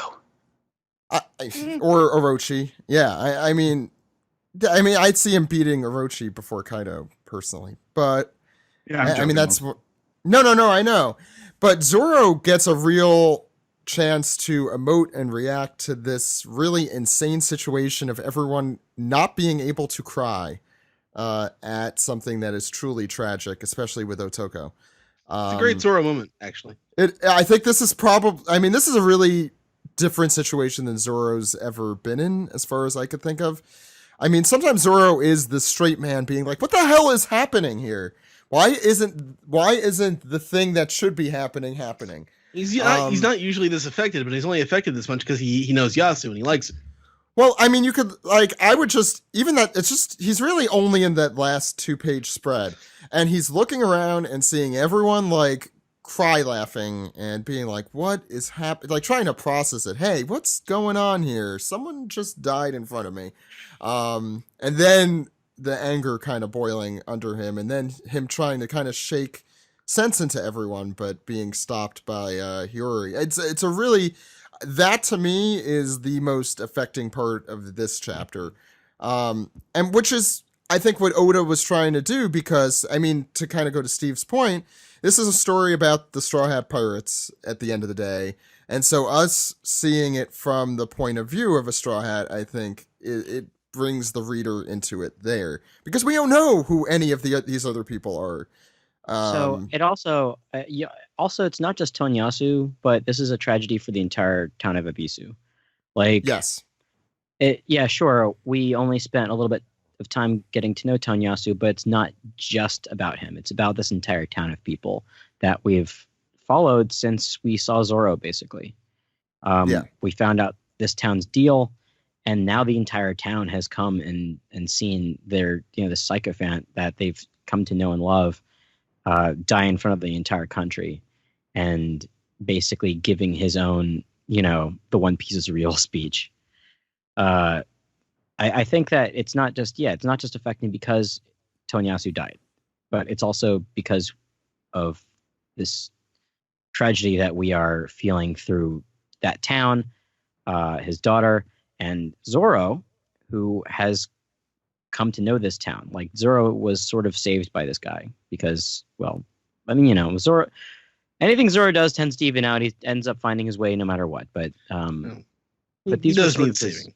Yeah, these were sort of his saviors, and now, he's sort of in it with them. Yeah, I think that's. I mean, that is, I think, where the thrust of the story is headed, and I think that's why this chapter is important, because it gives Zoro his impetus to kind of raise his sword against Orochi. And Orochi and Zoro are also in the same place right now. So things could really go nuts. I love how, like, what a colossally, like, we all know that Orochi is a dick. Like, he's a real bad guy. How bad did he fuck this up that, like, he was like, oh yeah, let's broadcast this across the entire nation. And is basically just going to set off like a firebomb in the country. And he gave, Yasu this stage upon which to grandstand and like set up the next phase of their counterattack and everything. It's exactly the way that the Navy screwed up in executing Gold Roger. Absolutely. Yeah, and it's something that governments do, I think, or tyrannical governments do a lot, I think, is give their enemies a platform when they're actually just trying to punish them. But the difference here is then you have this. I didn't mention this earlier, but I love how subtle this is. There's the one panel of the guard saying this is the problem with having a coward for a shogun. Like, more people are being more outspoken about what a dick and an idiot that Orochi is. Nobody has done. I mean, shut up. That I think that's super important to show that little bit, because once we see the entire country rise up and unite against Orochi, like, of course that will be the catalyst. But thinking on that, I think it's interesting that post time skip, we haven't seen a whole lot of people who have defected the Marines, I guess, aside from Aokiji or like people who haven't lost faith in the Marines after except for the incident at Marineford. Diaz Drake's right there. Well, that was before the time skip, though. Yeah. Zed, like, there's a whole movie about that. I mean, on the other hand, that's not canon. It's canon enough. It's canon enough. To wrap it up, I completely understand the issues that this chapter has, but I think those issues are more, as Steve was putting it, are more inherent with this arc. And we discussed that a lot last week too. But I think this is what Oda kind of hasn't been able to do in a little while. Give us something different that tugs at the heartstrings, that focuses on one scene for the entire time. And I know that's an Ed thing, and it does that very well. And gives us character development at the same time, and sets up kind of a change in the status quo and the dynamic that we have here, because unfortunately we have to wait an extra week, but I feel like things could really go in an interesting and different direction with the cards that have been thrown down on the table here. Any final thoughts from anyone? I haven't seen the next chapter yet since we have a break, obviously, but I would not be surprised if we get to the end of Act 2, like within a chapter or two. Yeah, I was ready for that to be this week. Yeah, I mean, it's almost there right now. So, yeah, I think we're going to head, like Zach said, I think we're going to head into a big transition soon. Yeah, and I could even see, just to throw in some predictions, since why not? The smile fruit thing, I could see waiting to resolve as to what the explanation to that is for a little while.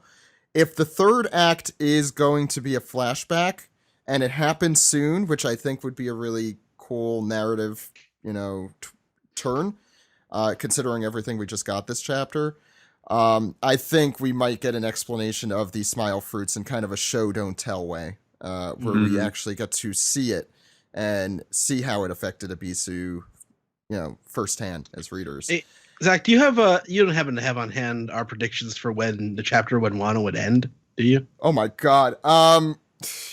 You know what? Let's talk about then the Piece Together segment, right. Which we're going to go into right now.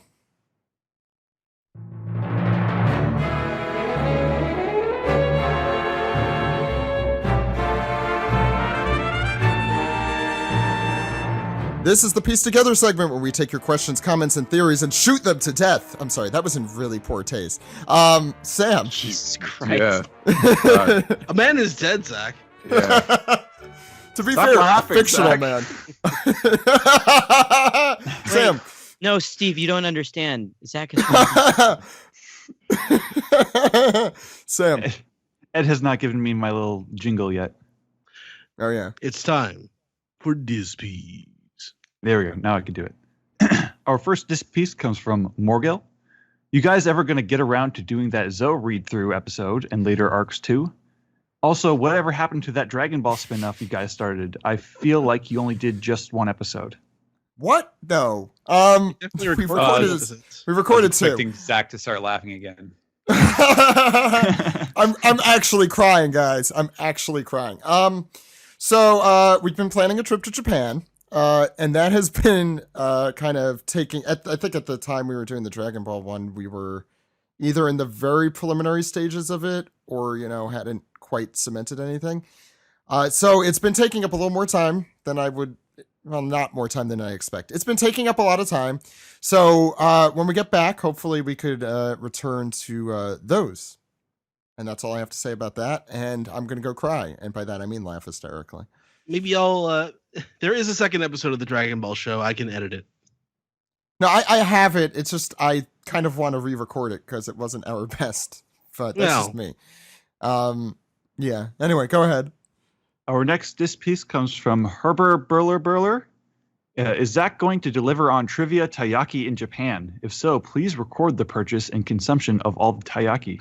I don't even know if I like taiyaki. I've never had one. Do I even want this? Yes, it's a cookie. It's a cookie. Okay. Yeah, but there's crappy cookies out there. But taiyaki is fish and cake. Yeah. I think like Celadoro breakfast treats. I think Kelly mentioned there was a place she knew that had good taiyaki. I think someone mentioned that. Yeah. Or Maddie mentioned that? Okay, I couldn't remember who said that. We bite into it, they taste bad, and then it just cuts to Zach buying us a bunch of sliders. So what was I going to say? Oh, so I will deliver on it. I think, I'm trying to remember who it is before. I think it was Dark Leviathan was putting together the list. I think he lost it and he was going to try putting it together again.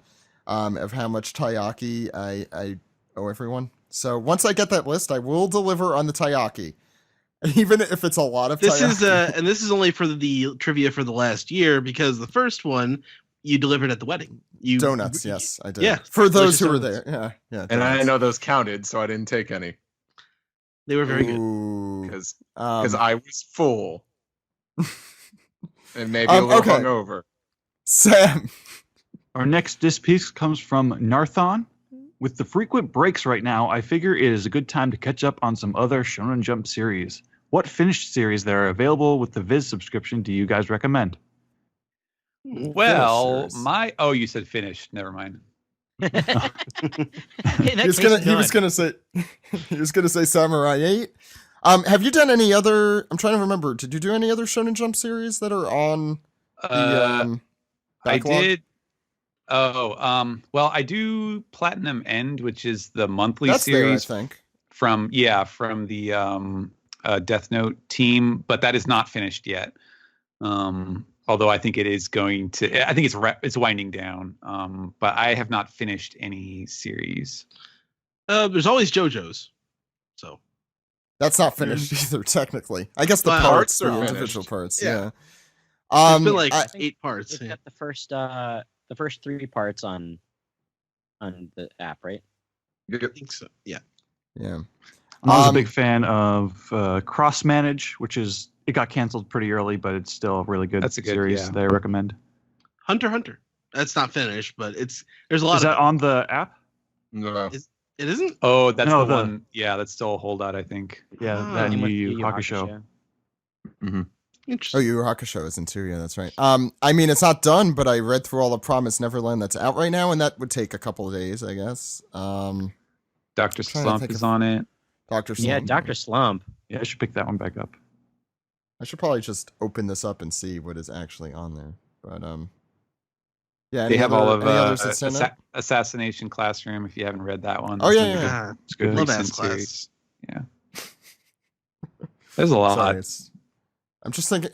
I heard good things about Neolation, even though it got canceled really quick. Golden Kamuy is on there, but that's not done, and I Did haven't. Slam- read Oh, it, and so I that can't. may not be on the app. It's only on the website.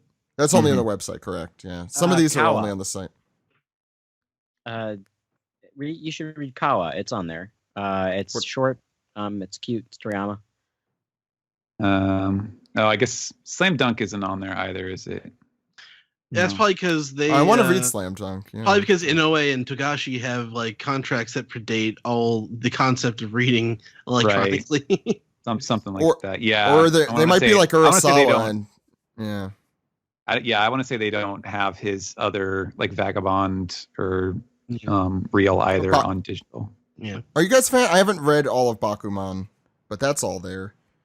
It's good. I mean, certainly if you want that is one of the wordiest series I've ever seen. Like It's one of my the- personal favorites. Yeah. It's like very firmly in like problematic fave territory right now. Yeah. There's some weird stuff in there, but as far as like Too many Learning- opinions about women. yeah, as Okay. far as Yeah, I like haven't read it. learning about the backside of the business, there's some really interesting stuff there. Just And don't I let mean- dames get in the way. I mean, there's also, of course, Pretty Dragon Ball. There's Dragon Ball, Death Note. All You Need Is Kill is there too. There's so Which much. was the inspiration for it's now called Live Die Repeat. Edge of No, Tomorrow. that was Edge of Tomorrow. Live, Die, Repeat was the catchphrase that they put way more out there. No, heard there was- no, that's So they changed changed the it. title on the. yeah. They changed the title for the Blu-ray. Oh, really? It's a light novel. That's bizarre. It is. It did poorly at the box office, but you should read them all. I heard they It's a were good- making a sequel, though. Is that wrong? Yeah, I heard that too. I don't know what's going on. I'll have to look that up. I Some think it might have producer's done- pet favorite.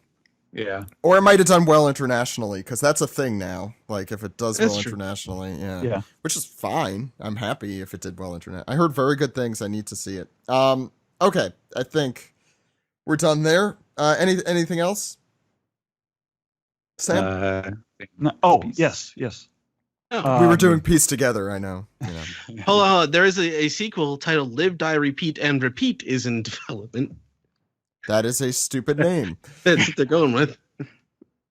Our next disc piece comes from Grim Pyro. Holy moly, this chapter was heavy. Some real feels, poor Toko. And the smile reveal brings up lots of questions. Are emotions used to create them, or some type of weird side effect of them being created nearby? And how? I have a feeling we'll be seeing Vegapunk fairly soon. Oh, that's a good connection. And that We know Orochi Orochi specifically wants asked, Vegapunk. yeah. I feel like we've also said, I have a feeling we'll be seeing Vegapunk fairly soon, about every 5 volumes since like Marineford. Punk No, Hazard. since It's Thriller got Punk Bark. in the name. He's got to be there. I mean, no, I just want to say we might also kind of hear more about the actual background to devil fruits in the process, because those are so intertwined. Maybe it's like almost like a Full Metal Alchemist thing as to like, what does it take to make a devil fruit? How many people were sacrificed? Or not quite like that. But you get it. Like they're Right. to make artificial ones, there were probably some terrible things that had to happen, and here we go. Our final Go ahead. disc piece comes from OG San. Hey OPP, did anybody think that when Orochi said "Bring me my horse," he actually meant 2 guys with horse legs? Are they smile users, genetically modified cosplayers? Next question. Genetically If the people- modified cosmos. Sorry. That's good. Those are 2 separate questions technically, but I like combining them. Okay. Next question: if the people of Ebisu Town were somehow forced into becoming like the pleasures, that's another angle on this. I got another question on this from an email. Yeah. Do you think this was done on purpose by Orochi as some sort of twisted propaganda to make people appear happy? That would kind of tie in with the sort of closed nation, like North Korea type. I mean, yeah, the other thing is, as far as like it being explicitly or intentionally like inflicted on the one town, it would help to clear up a lot of the sort of uncertainty of like, why is it only these people and not like the entire country or anywhere that we've seen before that has been dealing with smile fruits? Because I mean, like, weren't they were making the smile fruits in Dressrosa, right? That was the factory. Yeah. And Punk Hazard. Yeah, but what were Yes. they making it out of? And like what is in that recipe, I guess, is kind of Exactly. the question that's still Yeah. Chemical X. Yeah. No? As far as the horse thing, I'm gonna have to go back and change that when we go to graphic novel, because what he says, he says bring me. Well, I mean, with the way that Japanese works, it would literally be bring me horse, but it would, it's not. There's more leeway to imply. Right. He could have meant horses. I think I translated it as bring me my horse. So, I just assumed that if he was saying that, because he didn't say bring me the carriage or something like that, or the palanquin. So, I think I'll change it to be like, bring the horses around or something like that. And then you see what the horses are. And it's kind of that's good. I like that. Yeah. Okay, there's no emails. That was it for Discord, right?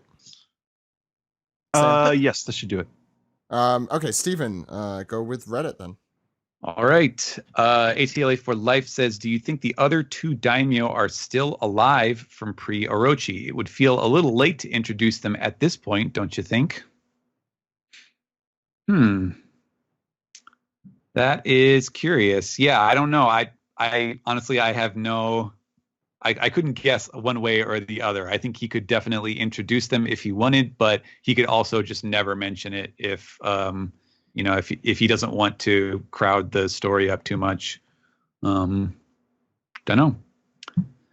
Bronze Salamander says, who do you think is the strongest character in One Piece at the moment? Akainu or one of the Yoko? Or potentially someone else completely? Huge fan. Keep up the great work.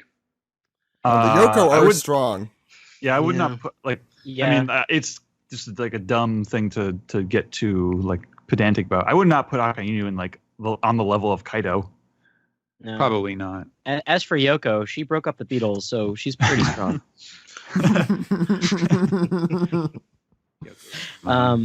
My money would be on Blackbeard just based on his power set, right? Yeah, that's probably. Yeah, I think we're supposed to think that. Right. If he isn't now, then he will be by the time we get around to him, probably. He will be that's when he kinda- has like a third fruit. Exactly. Yeah. That seems about right. But let's. I mean, I'm sure that. Sorry to cut you off there, Stephen. No, but go I was going to say, since it's been 2 years since the Paramount War, he's probably got a lot more of a chance to play around and control his new earthquake powers too. Mm, So Yeah. mhm. But It's to me, possible Blackbeard's that- thing is that he's just so like underhanded in his attacks rather than like necessarily individually strong. I mean, he is strong, but like not like Kaido level. Like Kaido, they're as they bill him as the strongest creature in the world. Yeah, So tough, you can't kill him. Right. I'm sure that Shanks is up there too. Yeah. You know, Yeah, I feel like physically strong, it would be Kaido and Big Mom. Like those seem like they're way ahead of everybody else. Yeah. Coder 876 says the specter of Kaido's road poneglyph has been present since Zou, but we haven't heard much about it since Wano started. Where and when do you think this will come up? Yeah, I think the only time we mentioned that was when Robin was poking around, right? Didn't she say there's going to be a stone somewhere? Mhm. I don't know. I feel like that's probably waiting till Onigashima, maybe. Yeah. It seems most likely. That's where Robin figures it is, right? Yeah, I mean, it's just kind of where everything is bound to end up once the real fighting starts and we get to the climactic stuff. Because I mean, I don't know. It doesn't make a lot of sense to me to add that into the story kind of in the middle of the arc, since like that's like the whole point of the poneglyphs is they point the way forward, right? So you'd figure it would be more of a post arc type of thing. Yeah, that's my guess. The Chef 12 says, why do you think Oden is still being blacked out? It feels like there is no reason for secrecy anymore. What kind of moment do you think Oda is saving for the reveal of Oden's face? Could there be a reveal of some sort left? Sometimes Well- it's just a matter of theatrics. Yeah, I think that's what he's doing. Like Well, I Komosaki, mean, he did the same thing. Go ahead. Yeah, I was just gonna because like Stelly showed up in the anime, and I remember thinking like when they were like just showing the back of his head, I'm like, oh, is there gonna be like a surprise that he's actually like super handsome or something? And then it's like, no, he just looks the way he did when he was a kid. It's just more Like for dramatic Sabo effect. too. Yeah. Yeah. Well, I mean, we solved this in the chapter. It's just squid ink, right? Oh yeah, that's true. That's true. No, That's I mean, his, I think the real reason is that like when Oda does this, like as sort of teasing characters, the reveal is for when they officially become like an ongoing character in what is about to happen. Mhm. Yeah. If he showed off Oden here, it would be kind of like saying, okay, here he is. He's fully introduced. This is an entire character at this point. But if you're not in the flashback, it doesn't really make sense to jump the gun that way. Yeah, actually, he very notably did the same thing with Momonosuke. Yeah, and he was even a little bit weirder in that case, I feel like, because of the way he drew him. Oh yeah, that was really weird. Yeah. But that's the only reason why. Grand Reboot has some more comments about the smile fruit. Could you consider that the reason could you consider the smile fruit the reason the gifters were always smiling creepily even in Zou? Technically, that is not the gifters; that's the pleasures. And considering this has been used by that clown Caesar to manufacture these smiles using some bloodline elements, and that Judge used it on his sons, which robbed them of their emotions, could you consider the bloodline elements to be the cause of all of this? Also, it seems experimentation has been a big theme in the second half of the Grand Line. There is the gigantification experiment on the children, the cloning of the German soldiers, the modification of the Vin Smoke siblings, and the manufacturing of the devil fruits. Any thoughts on this? Good point. There's definitely some connections to be made. Yeah, I mean, bloodline elements is literally that's just Oda's DNA, word for DNA. Yeah. So, I don't know that necessarily has to be like a special, unique thing. But I think there's something going on with like the pleasures and stuff, like the forced like smiling and laughing and like combining that with their weird like masochism thing. Yeah, I feel like that would be an interesting inference to draw from that. Yeah, as far as like the experimentation thing, I'm still not sure. Like, I can't tell if like, this is Oda like building up to something specific and important, or if he's just kind of bringing us closer to the orbit of Vegapunk as a character, or if he's just like really into like the idea of experiments and experimentation, like as a story arc element, and he just keeps reusing it because he is enjoying it. I really am not sure entirely what to make of it. It's interesting though, like and also with like the gigantification of the children, and then that sort of tying into like Big Mom's thing with gigantification. I don't know. There's some fishy stuff going on, but I don't know how much of it is all, a grand unified theory. Interesting stuff. Let's see, just a couple more. Oh boy. Okay, I'm sorry, yes, Rob. I'm gonna skip this one. This is too long. Robrecht OP. Let's do this quickly. What are your feelings about Game of Thrones season 8 so far? I enjoyed episode 3 a lot, but I did feel some issues with episode 4. I think it's been bad. How come? I'm a fan of Game of Thrones. I'm watching the new season, but I've only started watching the series over the last few years, so I just don't think I'm completely invested in the series. It's a lot like WWE's recent booking, where they do ridiculous shit, and it's hilarious. Mm-hmm. Yeah, it's kind of like that, but like Uchiha. Not quite like that, but like just doing stuff. It's an ending. That's good enough.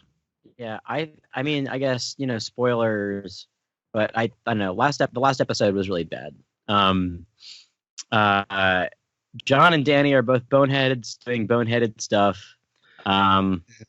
They have the least chemistry of fucking any couple that is supposed to be madly in love that I've ever seen. Yeah, like it's like watching the Star Wars prequels. Like it's. It sounds like the last season of Battlestar Galactica, because I am a nerd. But... I mean, but on the other hand, I'm also really enjoying it because it's kind of ridiculous. And it's fun. Like, what is going on? Look, it's not the worst thing in the world, and the one thing that I'm super invested in might happen tonight on tonight's episode. So that I'm really holding out for a Dog Army. I liked the zombie battle. I know a lot of people didn't. I thought that one was pretty good, but it's a very satisfying ending. I like the ending. Yeah. Everything else has been kind of meh. Yeah. Not to shock everyone, but I have not seen it. All I know is that a coffee cup was left on the table. I'm glad I've watched all 8 seasons of it at this point. Sure. I'm more invested right now in Deadwood. I'm rewatching it because the movie's coming out. Oh yeah. So I'm basically going. I'm more or less going through Deadwood for the first time, and it's really great. Yeah. And, I might keep HBO now for that because I've had it for Thrones, and we'll see. So that's and I heard the new season of Barry's good. I'm waiting for my girlfriend so we can watch all of it in one go. But yeah, Game of Thrones is fine. Zombie Battle was also kind of fine. I hated a lot of the decisions that were made in terms of quote unquote strategy. They're terrible. They're terrible at strategy. But yeah, the ending of it was nice, I guess. And hopefully tonight's episode will be good. Okay. All right. Two more. Two more. Nawanda the Druid says, when are we going to get a new cover story? I'm kind of over these fan requests. What cover story do you want to see? Well, I certainly understand that when we're getting down to Mont d'Or on the covers. So. Oh yeah, Jesus Christ. Bottom of the barrel. Yeah, but it's been almost this whole arc, by the way. Like, yeah, it's been a while. Yeah. More Eneru. Eneru returns from space. Dellinger called Full Speed Ahead. Nice. More Orlumbus. No. Oh my God. Did you say more Lumbus? Yeah, I want more Lumbus. Give me more Lumbus. More Lumbus. Where he's just folding his clothes, and that's every that's single how one. you make a lumbus. Okay, Steven, any other? So that's how our Olympus is made. All right. Last one is from Pencils for Life. I know most of you guys aren't a fan of the fact that the Fishman Island arc outfits are the default outfits for most things the crew is used in. So if you got to choose the default outfit for each Straw Hat from any movies, arcs, and TV specials, which would you choose for each of them? I'm not actually sure what they mean by this. Default means all in the the time. anime. Yeah. Well, like like in like merchandising and stuff, like you always see Zoro in like the green robes and Nami in the bikini top, and Right. Can I say this arc? I really like all the outfits in this arc. Maybe Zach. Brooke, but go ahead. Zach, Yes. you can't do that. It's like No, saying I your know. It's like saying your favorite Mario outfit is one of the outfits from Mario Party 2 when they're thematic. They exist within the game board. I guess I was answering which is my favorite instead of which do I want to be the. I guess it's a slightly different question. Yeah. All right.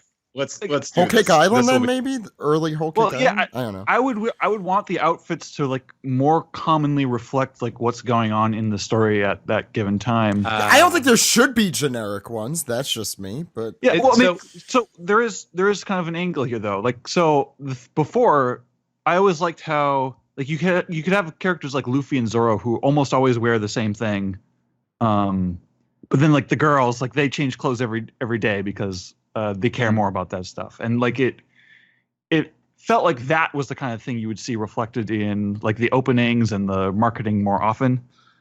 I don't know, but I feel like even Zoro changes clothes pretty much every arc after like Baroque Works begins, because he's got his like winter jacket in Drum, and then he's wearing desert clothes, and then he changes to the tank top for Skypiea. But then So he goes back to the white shirt for like Davy Back and Water 7, but then he goes into the yellow jacket for like how much each character changes clothes like kind of reflects an aspect of their personality, I think. That's Are true. we? But for default outfits, are we just limited to post time skip or just anything? well, Well, see, that's what I was asking. So when That's they tricky. say Fishman Island, are they just talking about the return to Sabaudi, like Yes, the post time? Okay, all right, Yeah. okay, Yeah, the classic like post time skip. gotcha, outfits that they wear. gotcha. I don't like Luffy's sleeves. I like the tank. Yeah, I think it's sleeves are a gotta- bitch to draw. I also don't like those sleeves. Like, I don't love his post-time The skip poofy outfit. stuff. Yeah. Yeah. Yeah. Classic Luffy is fine. Even classic Zoro. I do miss the white tee and sash. Sanji. Also, I kind of miss the classic blue pinstripes. It was great. Oh my god, I'm just gonna say, just the Yeah. original default Yeah, designs. you're definitely gonna say that. Just get all the Nice. way through it. Can I say this? Robin, wear a cowboy hat again. Bangs. Oh, Bangs. Cowboy hat and bangs, for She had God's bangs sake. in And Dressrosa.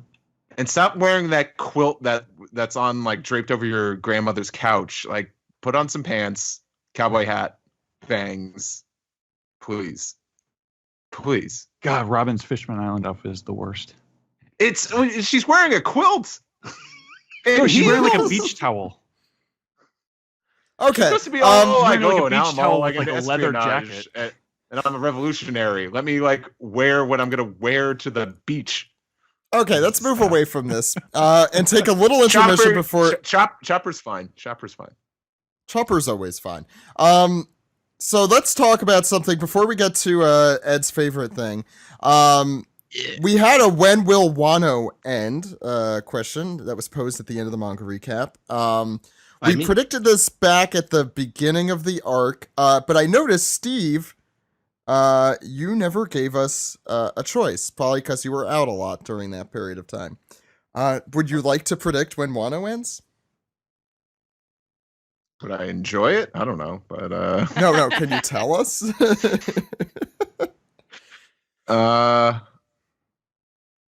Okay, so the recent chapter was 942. Correct. So it has to be above that. And it's Price is Right rule, so it's the closest without going over.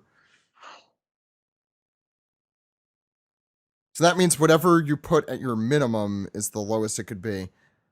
I'll tell you if it's already been taken. Oh God. What has Or been actually, taken? you know what? I'm gonna give you. I'll cut you some slack here. I'll read what everyone else chose in order. Ed said it would be chapter 969. Alex, do you have your catchphrase? Thank you. That's what 23. How many chapters? 26 chapters from now. Yeah, Sam one-upped you with 970, which is a douchey move, Sam. I'm just gonna say. Kelly said 975. Alex, you said 981. Steven said 990. Maddie said 1001. And I, hoping to lose, said 1100. So, Steve, what would you like to choose? So was 989 taken? 989 is not taken, but Steven picked 990, which only leaves you the choice of 989 if you choose. Steve, you're that. literally Just screwing saying. yourself here. That is okay. literally what you're doing. I don't know if you want to do that. Yeah. You don't even know Yeah, how to yeah. cheat at Price is Right. No, hey, you just told me like 6 numbers at once. It's hard to All right, remember. 969, 970, 975, 981, 1000, 990, 1001, and 1100. Those are the numbers. Ooh. Maybe. Fuck. I don't want to pick a high number because I don't want this arc to go on for that long. It's not what you was want, it's what you think. That's what the heart wants. Where were we in? Who picked like 970 something? What was that again? Sam picked 970, Kelly picked 975, Alex picked 981, Ed picked 969. I am gonna pick 995. That's a good guess, I think. Okay, so with that out of the way, Ed, it's time to Piece the tweet. what do we got this week, Ed? All right, our first piece of the tweet comes from I'll do this one from a day ago. Wakui Tsubasa says, with Detective Pikachu out now, I was curious, which Pokemon do you think a Straw Hat would have as their partner? Luffy would probably go with Apom, but he would Yes. probably fight the battles himself. We've had plenty of Pokemon questions, which ones they would be, even up to the latest Sanji's Cool cast.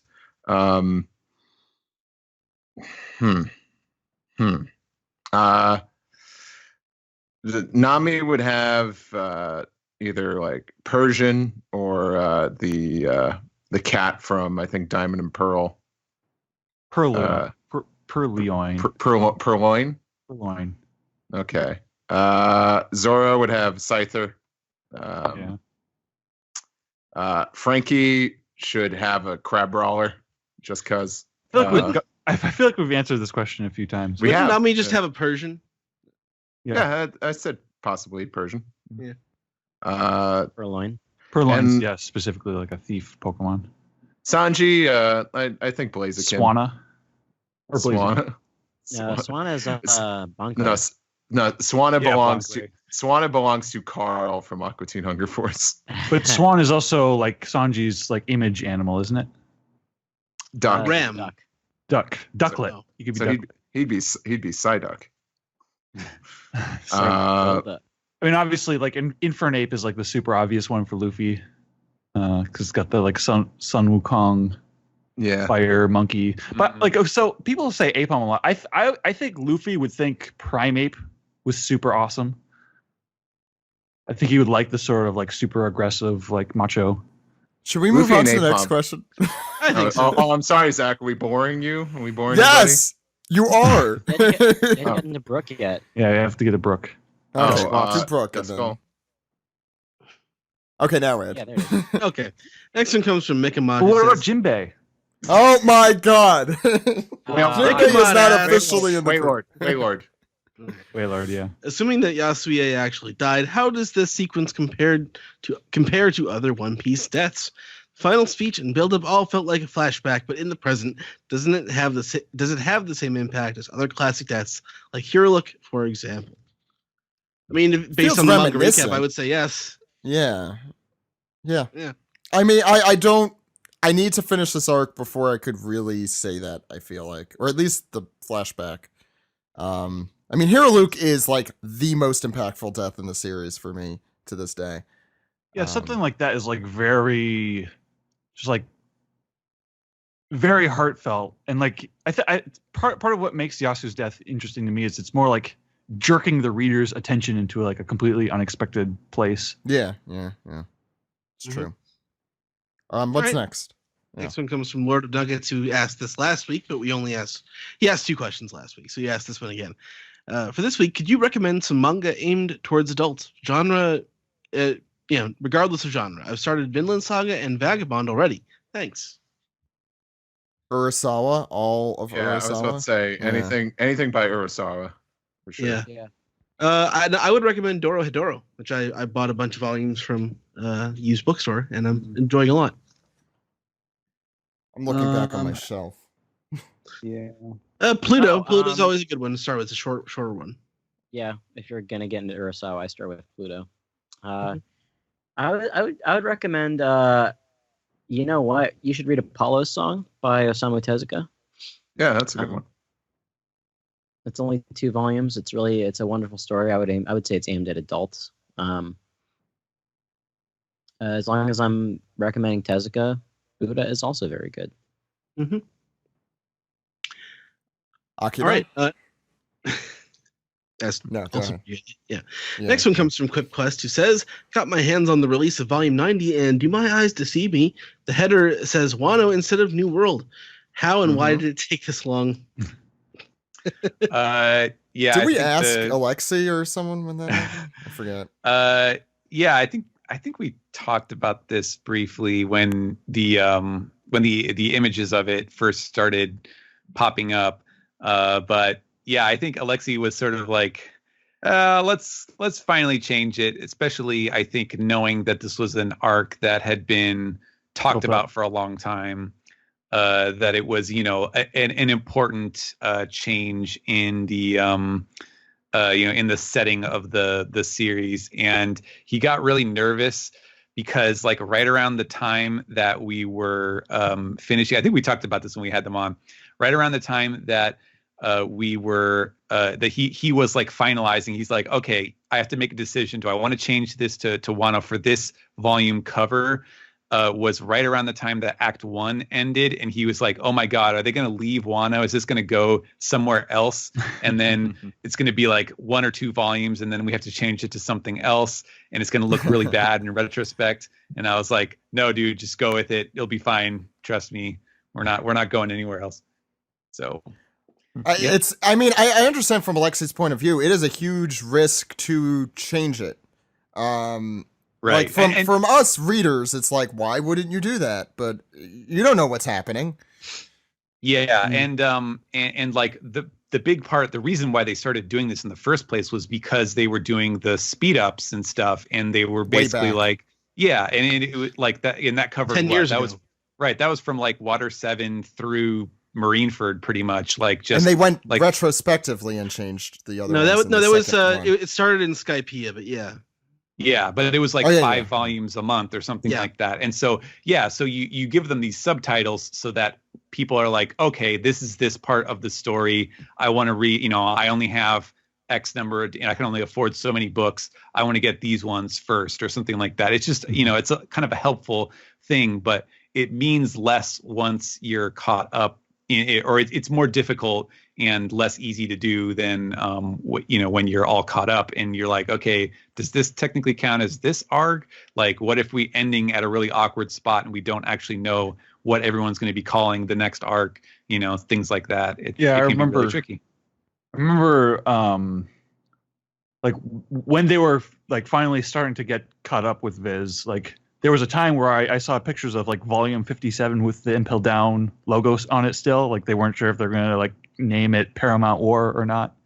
Mm-hmm. Yeah. Yeah. And I think really probably the biggest culprit with the New World thing was that the arc or the book that we come back is like, it basically ends with them about to go to Fishman Island. And, they could have decided to go with Fishman Island, but it's like, okay, well, we're gonna switch to New World because that's kind of the theme of like whatever it is, volume 62, I think. Mm-hmm. And so is it just going to be the one volume and then you call it Fishman Island? Like, that's a little weird. It should last at least a certain amount, and so that's how it got kind of locked in, and then they just never changed it until now. So I don't know. It's a tricky business. All right. What's next? Next two questions, or more comments, but they're about the same thing. First, from our very own Dark King Zoro, Brian Newton on Twitter says, so the pleasures in Kaido's troops are a result of the smile fruit? Did they get defective fruits, or is it from the toxics in the environment from the factories in Wano? Having all of Ebisu laughing hysterically about Yasu is going to be creepy in the anime. And also from Stacey Chen, who says, Doflamingo had to be involved with the smiling effect, right? He always had that maniacal smile on his face. Would he have wanted everyone to be the same? Not really a question you can answer, but yeah. I mean, Kaido isn't always smiling. Definitely been pissed. Yeah, but the use of that symbology is pretty rich, I'd say, given how much we've seen it. Yeah. All right, okay, and finally, from Jack, the last question from Jack Say, who says, Kaido is the strongest beast alive, right? Do you think Kaido could win one-on-one with Zunisha? No. Zunisha's less of a fighter and more of a giant elephant. Well, they are both creatures. He wrecked Jack. Like, come on. Yeah, but Jack, we've learned, is kind of a peon in this whole thing. I think there's a non-zero chance we're going to actually have that question answered in this arc. Oh God, I want to see it, but true. I don't want to see it. Yeah, because I know the answer, and it is not Zunisha who wins that. But I definitely want to. Didn't we make the joke at the beginning of the arc that Zunisha's just parked off of Wano, just standing there, waiting for everyone? I could actually see him be in the vicinity, because how the hell did everyone get there? Okay, let's round off this podcast. Ready? Yeah.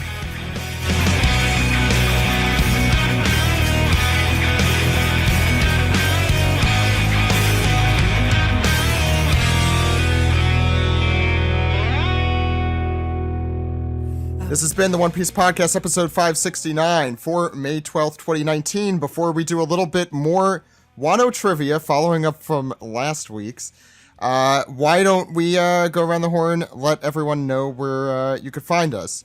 Let's start. Sam, where could people find you? Well, they can find me on Twitter at Lucky Chainsaw. They can find me on AnimeNewsNetwork.com doing the daily streaming reviews for One Piece, Black Clover, and JoJo's Bizarre Adventure Golden Wind. Been a lot of little clip shows and non-episodes lately, so I've been kind of getting a little break. And they can find me on the One Piece podcast every week, almost every week. Usually on a regular schedule, we would be doing it every week, doing the anime recaps. But we got you here now, so that's what's important. Steven. You can follow me on Twitter at Translatosaurus, and read my work every week for One Piece and Samurai 8 at shonenjump.viz.com and mangaplus.shueisha.co.jp. Thank you, Steven. And if you're not doing that, come on. Alex. Well, you can always find me on Twitter at dude! All one word. I'm also on Instagram.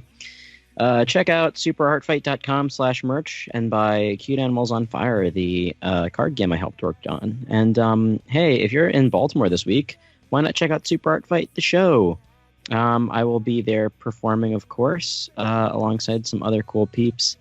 And you should also listen to Toho Yaro, the podcast I do with Joey and Scott about Japanese film.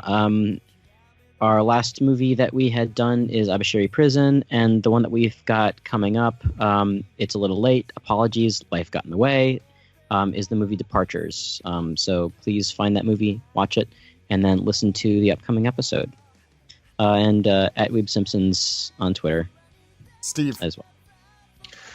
You can follow me on Twitter and Instagram. Steve Yurko is the username, and listen to me on other podcasts like Toon Sweet. It's the wrestling entrance theme podcast I do with our good friend Doctor of the SSA podcast, AA podcast, I should say. Doesn't matter. It does. Also, I'm on The Deep End with Matthew J. It is a podcast where we go through everything that's ever aired on Adult Swim, so check that out. And Ed, where could the good people out there contact us? Well, you are Zach_Logan on Twitter. I am Edward E1Piece. I'm also at Weeb Trailers. You can check out what I posted since I got back from vacation. I posted a trailer for My Neighbors, the Yamadas, which is a classic Ghibli movie. And also more on brand, a Dragon Ball Z double feature for both TV specials and one DVD. So check that out. Anyway, the podcast can be found at OnePiecePodcast.com, Twitter.com, YouTube.com, and Facebook.com/OnePiecePodcast. OnePiecePodcast@gmail.com is our email address. One Piece Podcast is our Skype name. Please support us, Patreon.com/OnePiecePodcast. Our subreddit is r/OnePiecePodcast. You can leave us some piece together there. You can subscribe on SoundCloud, subscribe on Spotify, subscribe, rate, and review on Apple Podcasts, or call us on our phone number. Zach? Ed, that phone number is 347-497-MAJI. MAJI. That phone number again is 347-497-6254. Call anytime. Anytime. With your questions, comments, and theories, but we only take them from the living, so if you are some sort of dead person, please do not send those to us. Okay. So, for today's trivia, you may have listened last week, and if you haven't, this will be new for you. Last week, Steven won 5-2-0 in our trivia. Because, I mean... Thanks for reminding them. I appreciate that. Yeah, no, you're an American treasure. I have to remind people why. So, we're going to do the same thing this week because I had some fun doing it. And it's a lot more pressure on me than you guys, actually, for this. So this is what we're doing. The goal is to get to 5 points. All you have to do is pick a random number between 909 and 942. Those are the chapters of the Wano arc. I will ask you a random question about that chapter. It could be easy, it could be hard. You have no idea, and I have no idea because I will make up the question after you say the chapter number. The rules are first 1 to 5 points wins, but if they do not get it, anyone who answers first will have a chance to steal that. You guys got it? I think so. Okay. Sure. Yeah, so basically answer the question. If you say, I don't know, I give up, or if you say the wrong answer, everyone else could Someone jump else in. is... Okay. Yeah. So the order will be Alex, Ed, Steve, Steven, and Sam. So Alex, you are first. Pick a number between 909 and 942. 926. 926. Okay, so that's just... Anyone want to play the Jeopardy music while I find something? No, we're hanging you out to dry here. Oh, crap, again?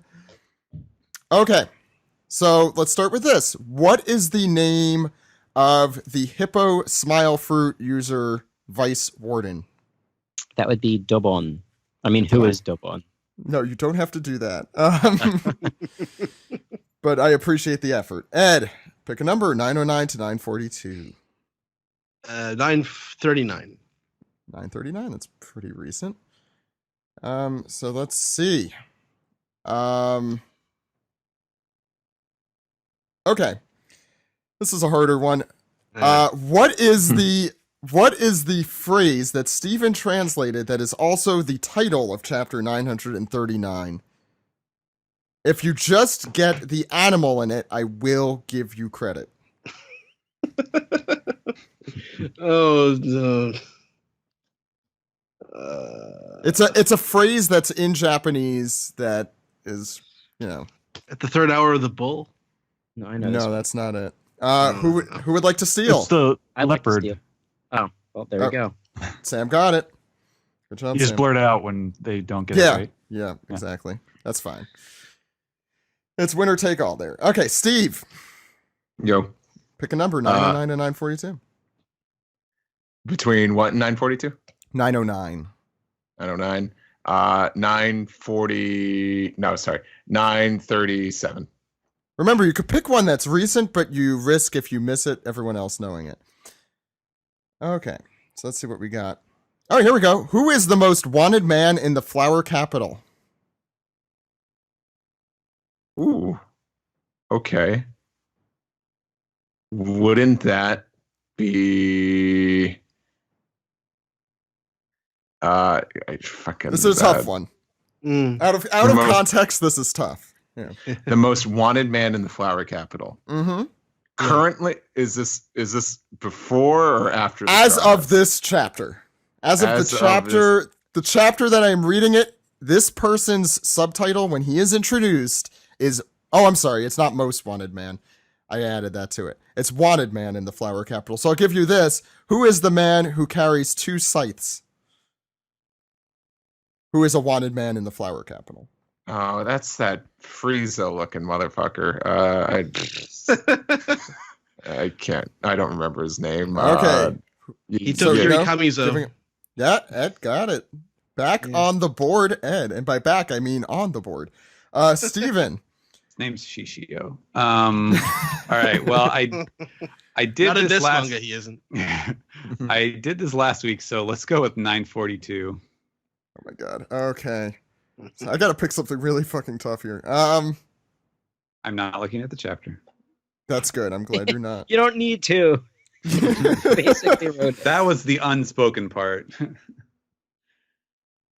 Okay. Give me a second, because this one I have to be a little more clever. Okay. No, that's a stupid question to ask. Who translated this chapter?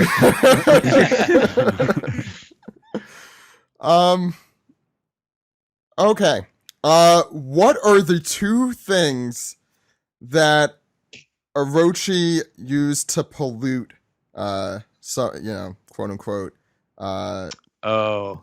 yeah, you know what I'm saying. Pollute Wano. What was it? It's is it sludge and grime? Ooh, no. You got one of them. Sludge Anyone- and Reed. Yes, Ed. Okay, there you go. Yeah. I had to make it harder because it's pretty fresh in our minds here. Okay. Sam. Is that 1 point each or something? Let's say Oh, 920. you know what? Yeah, Steven, you're right. Oh, no, I said both. I just gave it to Ed. Anyway, go ahead, Sam. What did you say? 920?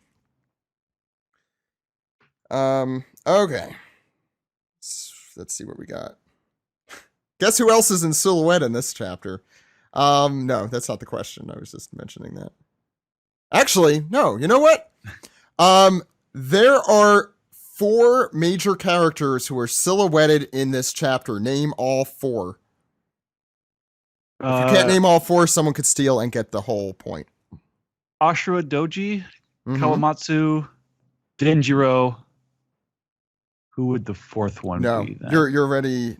Oh, Oh, sorry, I'm no. wrong. I'm sorry. You are right. The Akazaya 9 are in it. So I will say, other than that Akazaya 9 panel, there are 3 characters who are silhouetted. Just name those So- 3. 3 silhouetted characters who are not Akazaya 9 characters. Correct. Huh. I didn't realize how many characters were silhouetted in this chapter. Is Odin in it? That's 1. Oh. Oh. So is it like Odin, Kawamatsu? Nope. Would No. anyone like to steal? Toki. That's 2. And who's 3? Hiyori? Okay. And- What am I giving everyone a point there? You can't. No, you had to let Alex finish that, but it's okay. I'll give each of you a point because Is that the same chapter so- as I was the? gonna say Hiyori. Yep. that was all right. Yeah. Is it the same chapter Alex, as I'll the, still give the you a point. Akazaya 9 guys? Yes, that is. You were also right about that. So, just all 3 of you get points. Alex, pick a number. And Steven, I'll give you a point for that other one since I don't want to be a dick. Fine.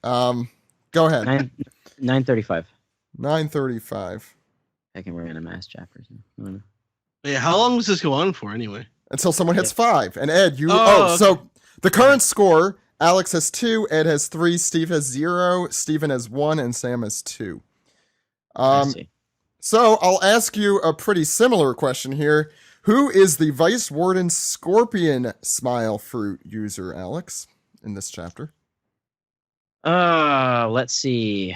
Like his name? His name. I'll let you know when I wanna you guys could steal. If yeah, Like, yes, Mr. like- Yes, Mr. Scorpion. It's just call me Hank. Can we? Is it? Would it be? Hmm. Would I get partial points if I called him president? No. I don't know why you would want to call him president either. The president of calendars. That was the translation of the name. Yeah, that's Oh, it translation is? of Oh, pre- I didn't like know of the Can I card steal? game that he's based off of. Yes, go for it. Daifugo. Yep. Fuck yeah. Ed, pick a number. 941. 941. That's 2 weeks ago now. So you might think it's fresh in your head, but it is not. That's not 2 weeks ago. It's longer than that. I'm just reading Yeah. this. Now bring me my horse. Bring me horse. Bring me horse. Bring me horses. Bring me horse. I'm hungry. Okay, here we go. Let me find something here.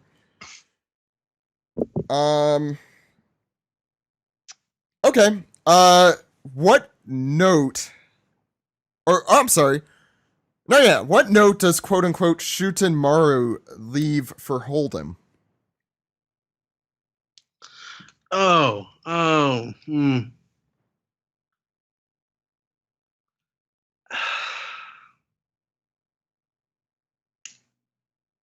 Want to give up or It's about how he like wrecked up the town, wasn't it? I mean that's what happens. Would anyone like to steal? Is it It's a suck note at of the mountain surrender. bandits were here? I heard it from Sam, so I'm gonna give it to Sam. I don't know, Alex, did you say it too? I didn't hear. No, I said it's a note of surrender, which is probably No. So Sam gets the point. The score is 3-3, Ed and Sam, and 2-2, Steven and Alex.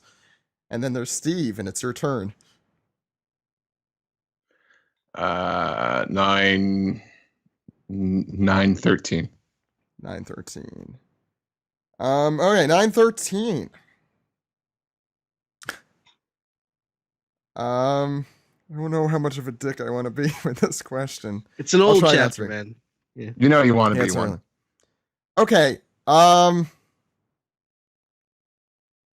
So there are two moves that there are three moves that Hawkins uses in this chapter. All you have to do is name one of them. Attacks, whatever you want to call them. And if anyone gets the other two, including you, Steve, you will get additional points. So we could end this. The Hmm? straw. Hmm? Say the word. Straw. Say a second word. Not strawberry.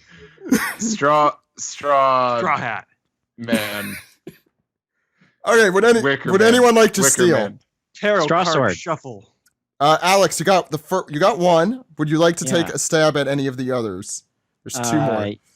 Yeah, I know. Strawman Shuffle Boogie. Oh, actually, there's only two. One of these was Zoro's, so there's only one other. Straw doll. No, I don't. Actually, I'm not even positive that this is what he's calling the move. He says "Card of Pursuit," and it's written as if it's the as if it's this guy, the giant straw man. But that might actually not be I him. wouldn't say that. Okay, yeah. so you got the only one, so it's fine. So we all have good two job, points Alex. No, Steven has 2 and Steve has 0. But Oh, Steven, it is your turn. Okay. I don't know, like 934. 934. Oof. Okay. Okay. Name 3 of the Big Mom pirates that are in this chapter. Oh, If man. you name others, I will give you points. There's a That lot. sounds. Does this not include Big Mom? This does not include Big Mom. Okay. Big Mom Pirates. Okay. So this was probably If you name 3, you get 1 point, and any above that, you get additional points, which means it can Okay. end here. All right, let's see. Well, there's probably Prospero, Smoothie. That's 2. I want to say Daifuku. That's 3. And who else? I could count. Who else was in this? The thing is, I don't know if I can name all of these people, but there's a lot. Yeah, there's a few in the background. Yeah, Oven wasn't there, was he? No, Evan was not there. I didn't think so. So would anyone like to steal? Flampe Montour. and Montdor, yeah. Okay, I'm gonna give you both a point. Gillette. Which one's Galette? I think she is there. She got the She's short on skirt and the The curls. blonde one with the With no Smoothie eyebrows. said? Yeah. No, Steven I don't- Smith. She's got red It's- hair in the anime. No, the one with the horns is there. Mm. That's Galette, yeah. Oh, that is Galette. Okay, so I don't Yeah. get that. Okay. Yeah. You say Amand? Smoothie? Amand is not there. As Is far as I can Compote tell. there? Steven said Oh, Smith. actually, that Okay. I don't know if that's Amand, but there is a woman wearing a hat in the background, but not that hat. That's what Malibu was the- Stacy. She's got a new hat. Okay, the score is 4, tied at 4, except for Steven and Steve. Oh, man. So Sam, you get this last question. You could win the game right here. Okay. Please 9-10. 9-10. Going with the first full chapter here. All right, let's see what we got. This is actually a hard one to because there's not a lot of new things that we see here. Let's just give me 1 second. Okay. Which character told Nami that the entrance to Wano is perilous?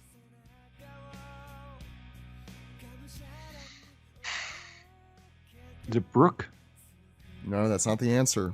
Would anyone like to steal? It's probably Kinemon, right? Kinemon. Yeah, Steven got it. Oh, right. Oh, yeah. Everyone's got 4 points now.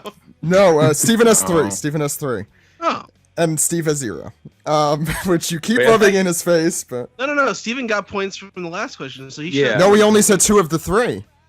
Remember Oh, I he said said if you... Three. No, you said Oh, he said 3? Perospero and Smoothie and what was that? Daifuku. And Okay, Daifuku, okay, yeah. you're right. Okay, so it's 4, Thank you, Ed. 4 for everyone. Thank you, Ed. I thought I Yeah, remembered sorry that. about Yeah.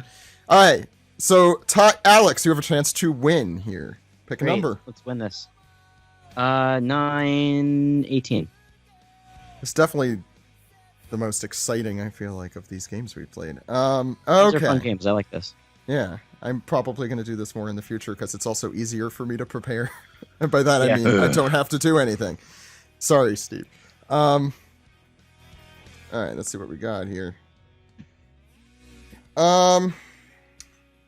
Okay, Alex, what is the name of the vehicle that brings all the food into, or that Luffy steals to bring all the food into Okobore Town? That is it's like the giant treasure boat. I'm gonna only accept, since we're so close here, I'm only gonna accept the actual full title. Gonna be more Give him a few more strict. seconds because I'm about to bust this one. All right, Alex, do you want to give it one more shot? It's the You're very close. sorry, I'm from a BC town. The golden. Okay, who would like to steal? It's the treasure Barge. Yeah, there you go, Stephen. Stephen keeps his title. Just barely. Swooped in. Swooped Did my in. mic not catch me saying that? You were like a You're second, like second behind him. Yeah. Oh, you said it? yeah, like I didn't a hear. very close second. I Blame heard it on Steven. internet connections. Damn lag. Yeah. That was fun. So the final score 5-4-4-4-0. Sorry, Steve. Next time, hopefully you could catch up there. So it's Hayaki for Steven. And he keeps his title. I don't know what the Yokozuna of trivia for this week. All right, add that on next time I'm on the podcast. Oh, I should totally do that. Every time you keep winning trivia, you get to be called the Yokozuna for the following week.